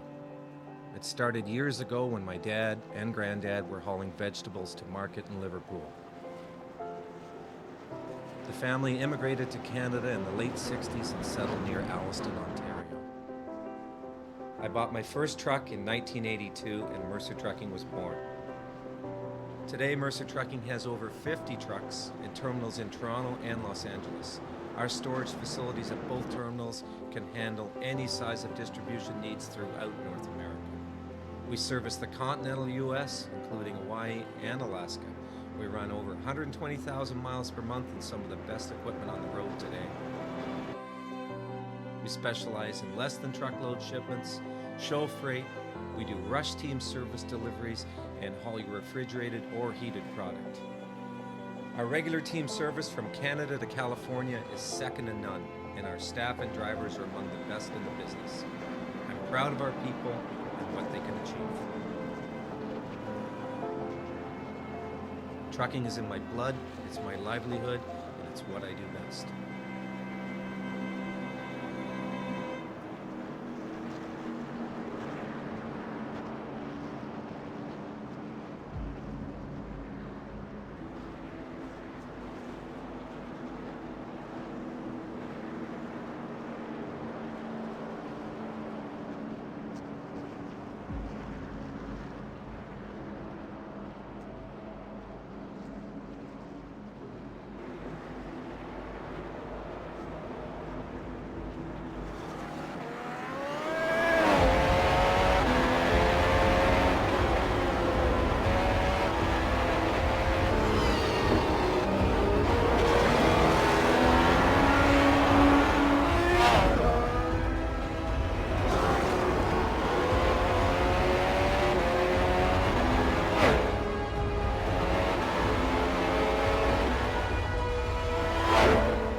And we're back live here at the World Center of Racing Daytona International Speedway in Daytona Beach, Florida. Here for the first race of the Hardline Truck Series. We'll get the sponsor for the race, excuse me. But these guys, they're getting ready for hopefully the final race, the restart of tonight. Just over 10 laps to go here. A lot of big wrecks, a lot of the guys. It's almost been a curse to be out front, Rachel. It has, absolutely. It's just like as soon as anybody gets out there, something major happens, and, well, they end up pointing sideways, usually on their roof. Yeah, we saw the 51 earlier in that Interstate Batteries Toyota. Bradley Burke, he was out front. He had a strong car, and a lap car ended up not choosing a lane and taking out basically the entire front pack. And that was really the start of the entire, not going to say wreck fest, but just the caution after caution. We had a long green flag run there for about 10 or 15 laps. That was some good racing. Hopefully we'll get that here towards the finish. Absolutely, and it'd be something really good to see, but, well, we do need to see a finish, and at this stage I'm really looking forward to seeing that, but it's, I have no idea who's going to win. I don't know who's going to finish before I can decide who's going to win. Yeah, if we had the original field here without the wrecks, I could maybe make a prediction on who's going to win, but there's been so many wrecks, I may as well make a prediction on the top 10, top 15, even the guys a lap down, because they can still mathematically win this race. But we're back under green here at Daytona. Jeff Wilkie gets a good restart. The 53 of Joe Morganti. He is on the outside. The 28 is going to get a good restart behind him. He's going to tuck right behind the 00 Sean Meir. Gets another good restart. So top four are tucked right up next, right up under each other. 25 of Riley Grant Davis. He's right behind. 05 of AJ Brissett. He's going to move down to the inside lane. So chalk the number of cars up to, I believe, the inside lane right now, but a couple more cars move to the outside, so advantage goes back to the outside lane. 25 is going to push the 10 down to the bottom. Contact, wrecking again. 25 is going to spin it through the infield, hard hit on the inside, safe for barrier. He's going to make contact off the 28 of David May. No caution here. To be honest, I've got to really put that one on 25. He comes down to try and squeeze through a gap, touches those two cars, goes up again, touches the 28, and round he goes. His fault, and well, he paid the price. Definitely paid the price, and especially since we did not get a caution, so we're going to remain under green. Everybody's kind of taking a note of that. They're basically single file right now, so I think we're going to see that for a few more laps. And as I say that, the 38 of Curtis Aho is going to move to the outside lane. 10 does not go with him, so they're going to be side by side. He's got a little bit of a fender on him. And the 05, he looks like he wants to jump up there, but he just does not have the cars to do it. Absolutely not. No, it's a real problem for him, but he's doing his best. And at the moment, 54 running away with 28 there of David May. Wilkie back in third. Curtis Aho in P number 4, but just that second back really not seeming to have to run here. A couple of those trucks are damaged. Out front there, Morganti and May, they really are having a strong position. Yeah, now that we got a good line here on the inside of the racetrack, about 4 cars, now we're seeing them close the gap here. Will they have some momentum? Because the 05 and the 10, they could get hooked up here. They could have a run here as the 28 and the 53 get caught. Yeah, very much so. Looking forward to seeing exactly what they could do with it. But as it stands, it's going to be a tough one for them. They just need to make sure they hold this one clean. We've got about 10 cars there running together. 8 cars, I actually apologize. 8 cars running. They are Joe Morganti, David May, Jeff Wilkie, AJ Brissett, Curtis Aho, Brendan Madonia, and Justin Brown and Sean Meir at the rear. That rhymes. I didn't even try and it rhymed. It was great. The 8 of Brendan Madonia, he fit it through a hole. I didn't believe that was there, but he made it work, and he pulls up in front of the 38 of Curtis Aho, followed by the 81 of Justin Brown. So those guys hooked up on the outside. 8's got a fender on the 28. So here comes the 8 truck of Brendan Madonia. He's in the third position, going for second. He's going to want the lead here when they come back to the stripe. He will indeed, and well, you say you fitted it through a gap that we didn't know existed. To be fair, most of the guys tonight have been trying to fit trucks through gaps they didn't know existed, so why break the trend? But as it stands, the 28 of David May's been passed, as here comes the 8 truck of Brendan Madonia, as he will, well, get ditched by the 10 of Jeff Wilkie, so he's on his own. Sorry, see ya, going to the back, as the 53 will continue to lead Joe Morganti, David May, and the 38, I apologize, of Curtis Aho and the 10 truck of Jeff Wilkie. That 8 truck is heading backwards, but the 81 is there to save money outside. Justin Brown, can he stop him going all the way to the rear? At 38, Curtis Aho, he was up there drafting with the 8. He made a huge move. He kind of skirted his way down to the bottom of the racetrack back behind the number 10.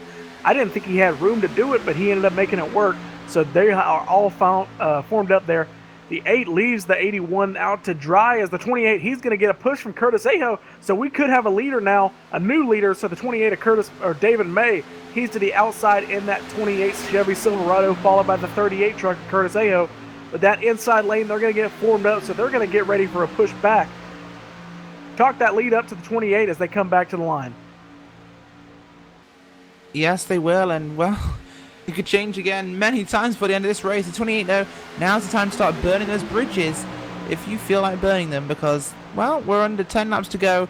In fact, it's 7 laps to go here as we get past another lap truck, as we get contact between your leaders there. 53 gets touched by the 38 as they pass your former pole sitter. That was the driver of Gary Whitmer Jr. Although down goes the 53 again as the 81 pushes way in. Whitmer on the 53 on the apron. 30 holds onto it, so that's spread things out a bit again. But the 28 is looking in great shape right now, Gabe. 53, ambitious move there to break off the draft there. But he ends up coming up just a little bit too late and almost loses it, but he does a good job of hanging on to it. Right around the guy who's been making good moves all night. Basically, that number 8 of Brendan Madonia. He could have a chance here to win because we've got 6 laps to go or 7 laps to go. He has got time to make it back up front. Absolutely, and we'll need to see if he can get through there. But we really have 3 trucks fighting here. It's the 81, the 38, and the 28. Unless the 53, 8, and 05, the 10 can get formed up and move, we'll not see much. But from what we've seen so far in the race, that 10 truck of Jeff Wilkie really not so great at pushing hard. Going back to that 06 when they got around him, a former pole sitter, he has got a lot of damage. He is way off the pace. I don't see why they haven't pulled him off the racetrack because, you know, I know he wants to be out there and make up as many positions as he can, but at that point he is that slow. It's very dangerous for these leaders to catch him. They're going 190 miles an hour as we got lap cars side by side. Where are they going to go? Looks like everybody's going to make it through. The 98 jumps to the apron. Oh, 10's wrecking. No, he saves it. Big move there from Wilkie. Holds on to that one as 4 wide with lap cars going to the top and the bottom. And we talk about the LSRTV School of Racecraft here, Gabe, but when you're lapped cars, you don't have a chicane of lapped cars with one on the top and one on the bottom. You stick to one side. You've got the leaders 2 wide, leaders even 1 wide. You don't make them feed through a chicane of up and down. It's just silly. Yeah, we've got 5 cars now. That breaks them up. They got 5 cars with a chance to win. As we're going to come to the stripe, we got lap 96. So, one thing to remember, iRacing does not have green-white checkers. So, at this point, if the caution does come out, the field is frozen. So, you need to make your move now because you don't know when that caution is coming out. Absolutely not, no. And we're going to have to find out if they can do anything with it. But it's just very, very tense at the moment as we have 5 trucks who are in this one to win it.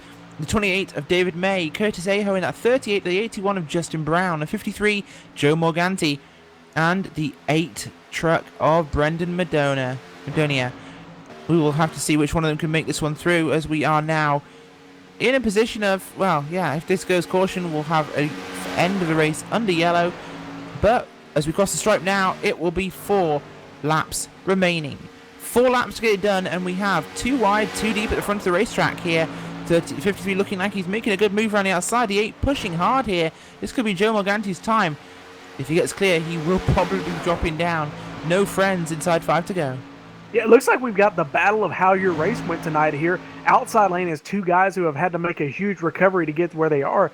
28 and the 38, they haven't had a horrible night. You know, they've stayed up around the top 10 all night. So 2 different strategies here.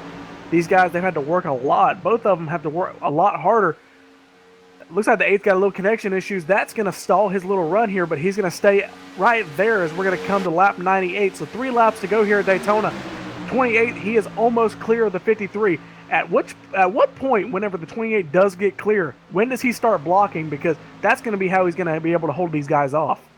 Well, absolutely. And at this stage, he doesn't really want to block. He wants to make sure that 81 can catch up to the 38 behind him. Then he can pull that inside line forwards, move up, grab the high line, pull them forwards, and in moving up to pull up the high line, the two car trucks left on the bottom, they lose that draft. So he wants to be able to do that. They're moving around, pulling different lanes up and down, moving to the next lane, pulling them up, dropping the other lane. It gives him a huge advantage. If he can do that, then he's in a really strong position to control the draft. Once you control the draft, you are leading and you can win a super speedway race. Sitting here too wide, too deep, this is pure luck as to who can push better, the 38 or the 8. One more car to look back there, the 5th place driver of Justin Brown. He's just hanging on here to the draft. Well, with these guys pushing, he's got to be, itching for every bit of speed just to stay up here. But, as he crossed the stripe and going into turn 2, he's lost a lot of time. So move the 81, he has lost the draft now. So unless these guys wreck, the 81 is out of this race. It's a 4-horse race right now.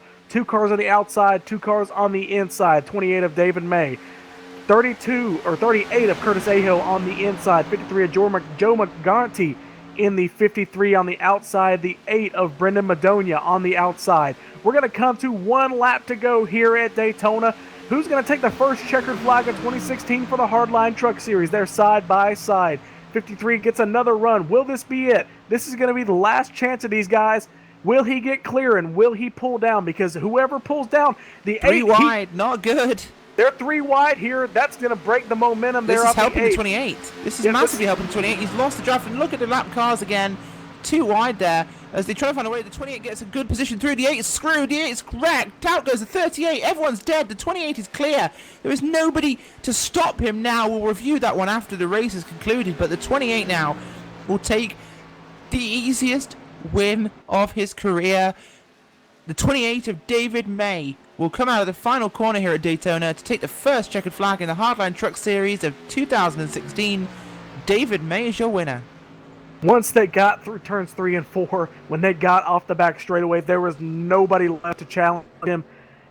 Lap cars, we saw it all night. That's the determining factor. I hate to see it mess up a great race like that. I don't know what to say, Gabe. The lap cars should have all been high immediately. The leaders were coming on the final lap. They should have all just stayed at the top. There shouldn't have been a gap for the 8 to go around the other truck there, the 06. That was the pole sitter for, The 32 has been involved in some incidents today, all whilst the lap down. The 8 gets trapped up there, the 8 hits the 32 hits the second place truck, the 38, and everybody else gets a piece of the action. And I've never seen the entire lead pack wrecked at Daytona before, leaving one guy to cruise off to the win. I'm actually surprised. A lot of you guys are wondering the post-race. You guys want the drivers, the race commentary from the drivers, the radios. I want to hear all these radio calls. I can't hear it because I've got it turned race. off. I can't hear it because I've got it turned off, and I think my young ears don't want to hear it because there has got to be some serious butt chewing going on. Yep. And they wrecked during the victory celebration. Yeah, on that note, we'll be right back. We're going to go to a quick commercial and we'll rejoin you for the post-race coverage.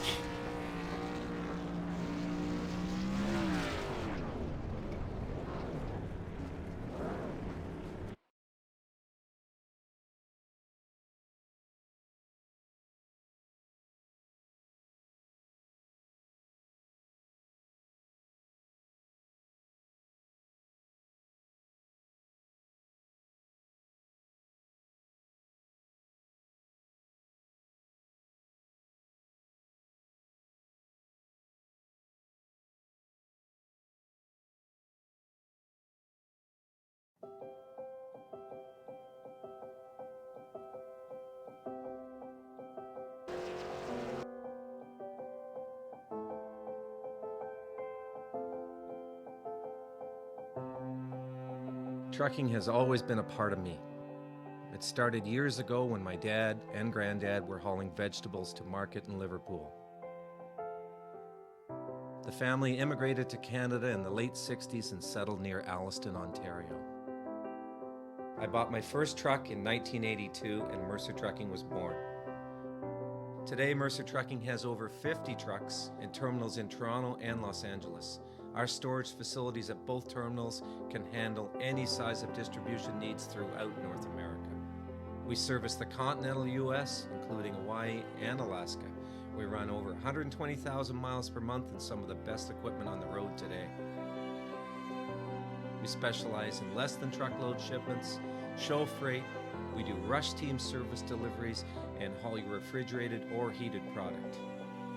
Our regular team service from Canada to California is second to none, and our staff and drivers are among the best in the business. I'm proud of our people and what they can achieve. Trucking is in my blood, it's my livelihood, and it's what I do best.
We're back live. Checker flag has flown, for the final or the first race of the Hardline Truck Series this year of 2016. David May is your winner. Unfortunately, we will not be able to get a hold to him, but we have a couple of drivers and the league admin. So I have caught up to the number 53 of Joe Morganti.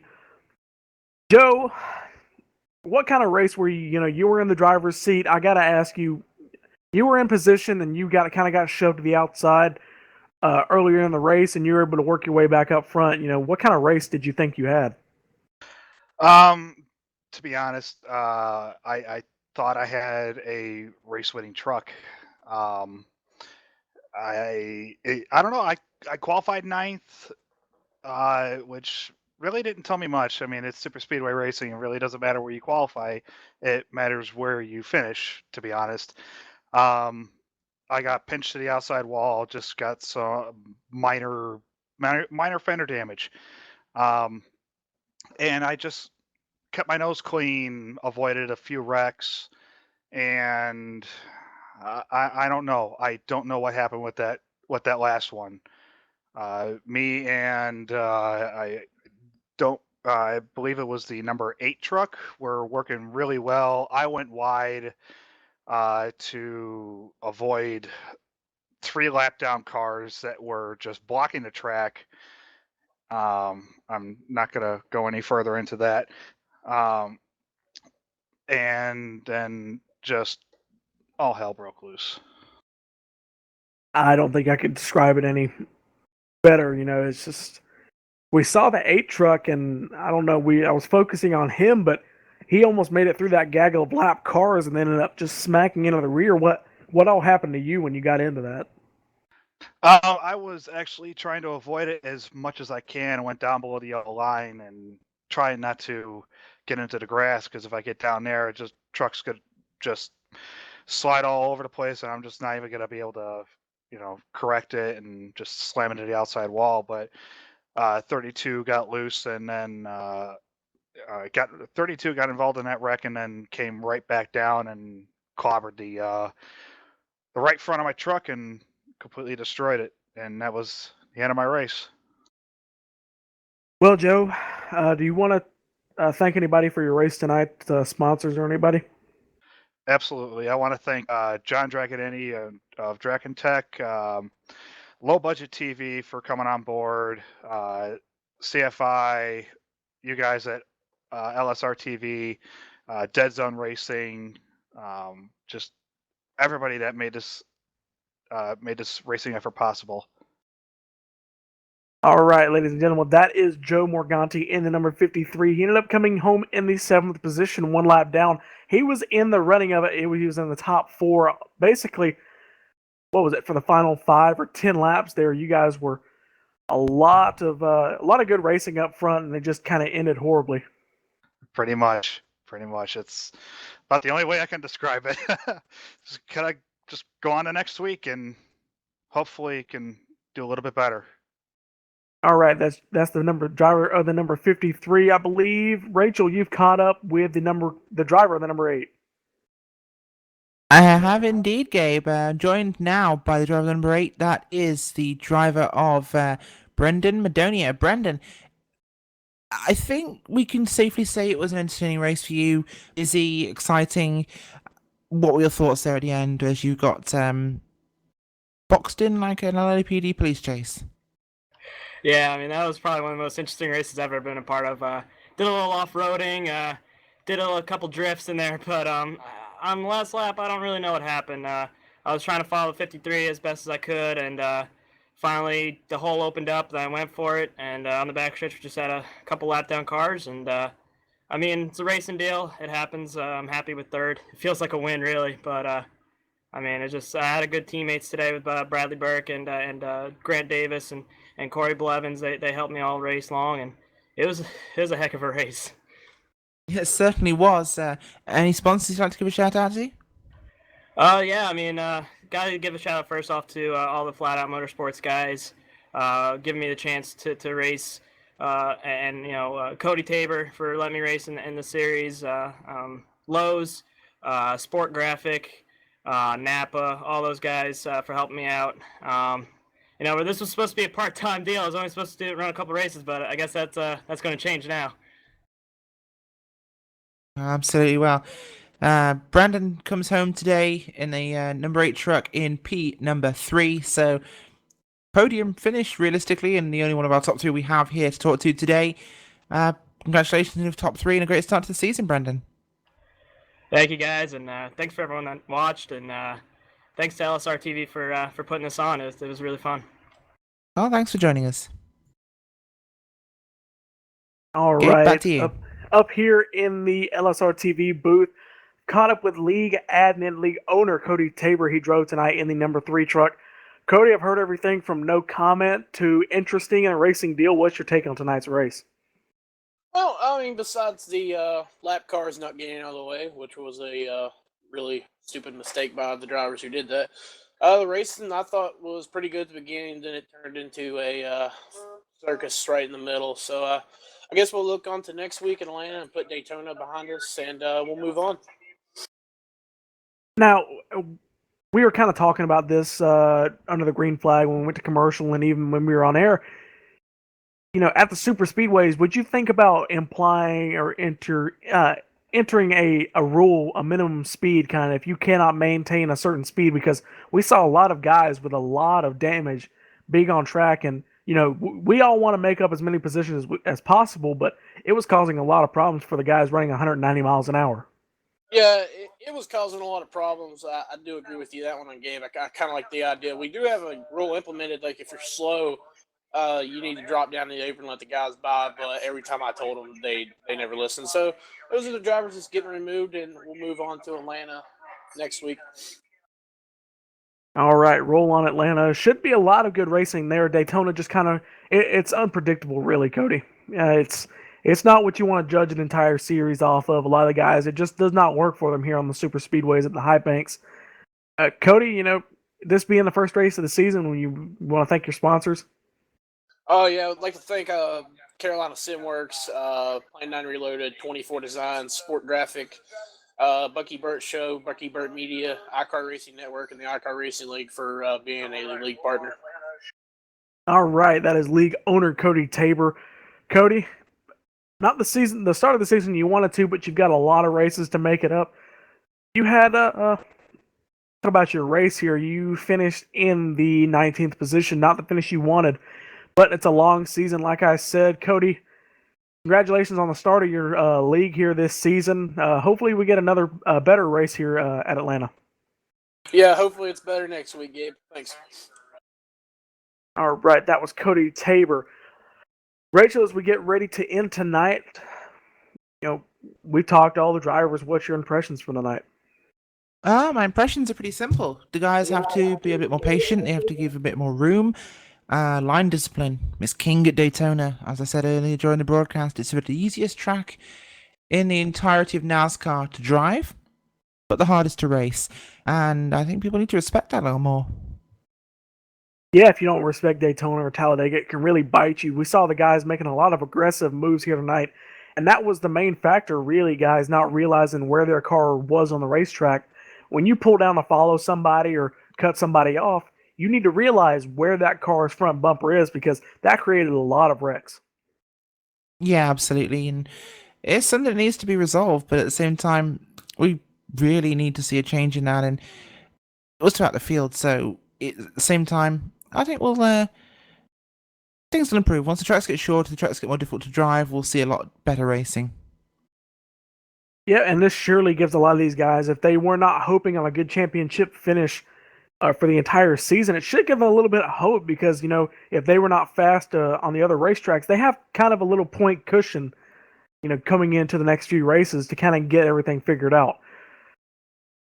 Yeah, absolutely. And, well, I think there'll be a lot of looking at either drivers internally after this one. I guess the drivers themselves will be looking at how they raced tonight and seeing what they can do to change it. Yep. Well, after 100 laps here at Daytona International Speedway, 250 laps, it is time to close out tonight. Well, on behalf of me, Gabriel Wood, Rachel Whiteford, and our producer, Cisco Scaramuza here at LSRTV2, I'd like to thank you for joining us. Join us again at Atlanta for the second race of the season.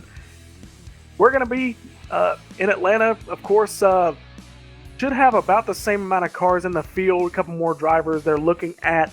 Should see a few penalties there at the racetrack. But Rachel, we should see some good racing.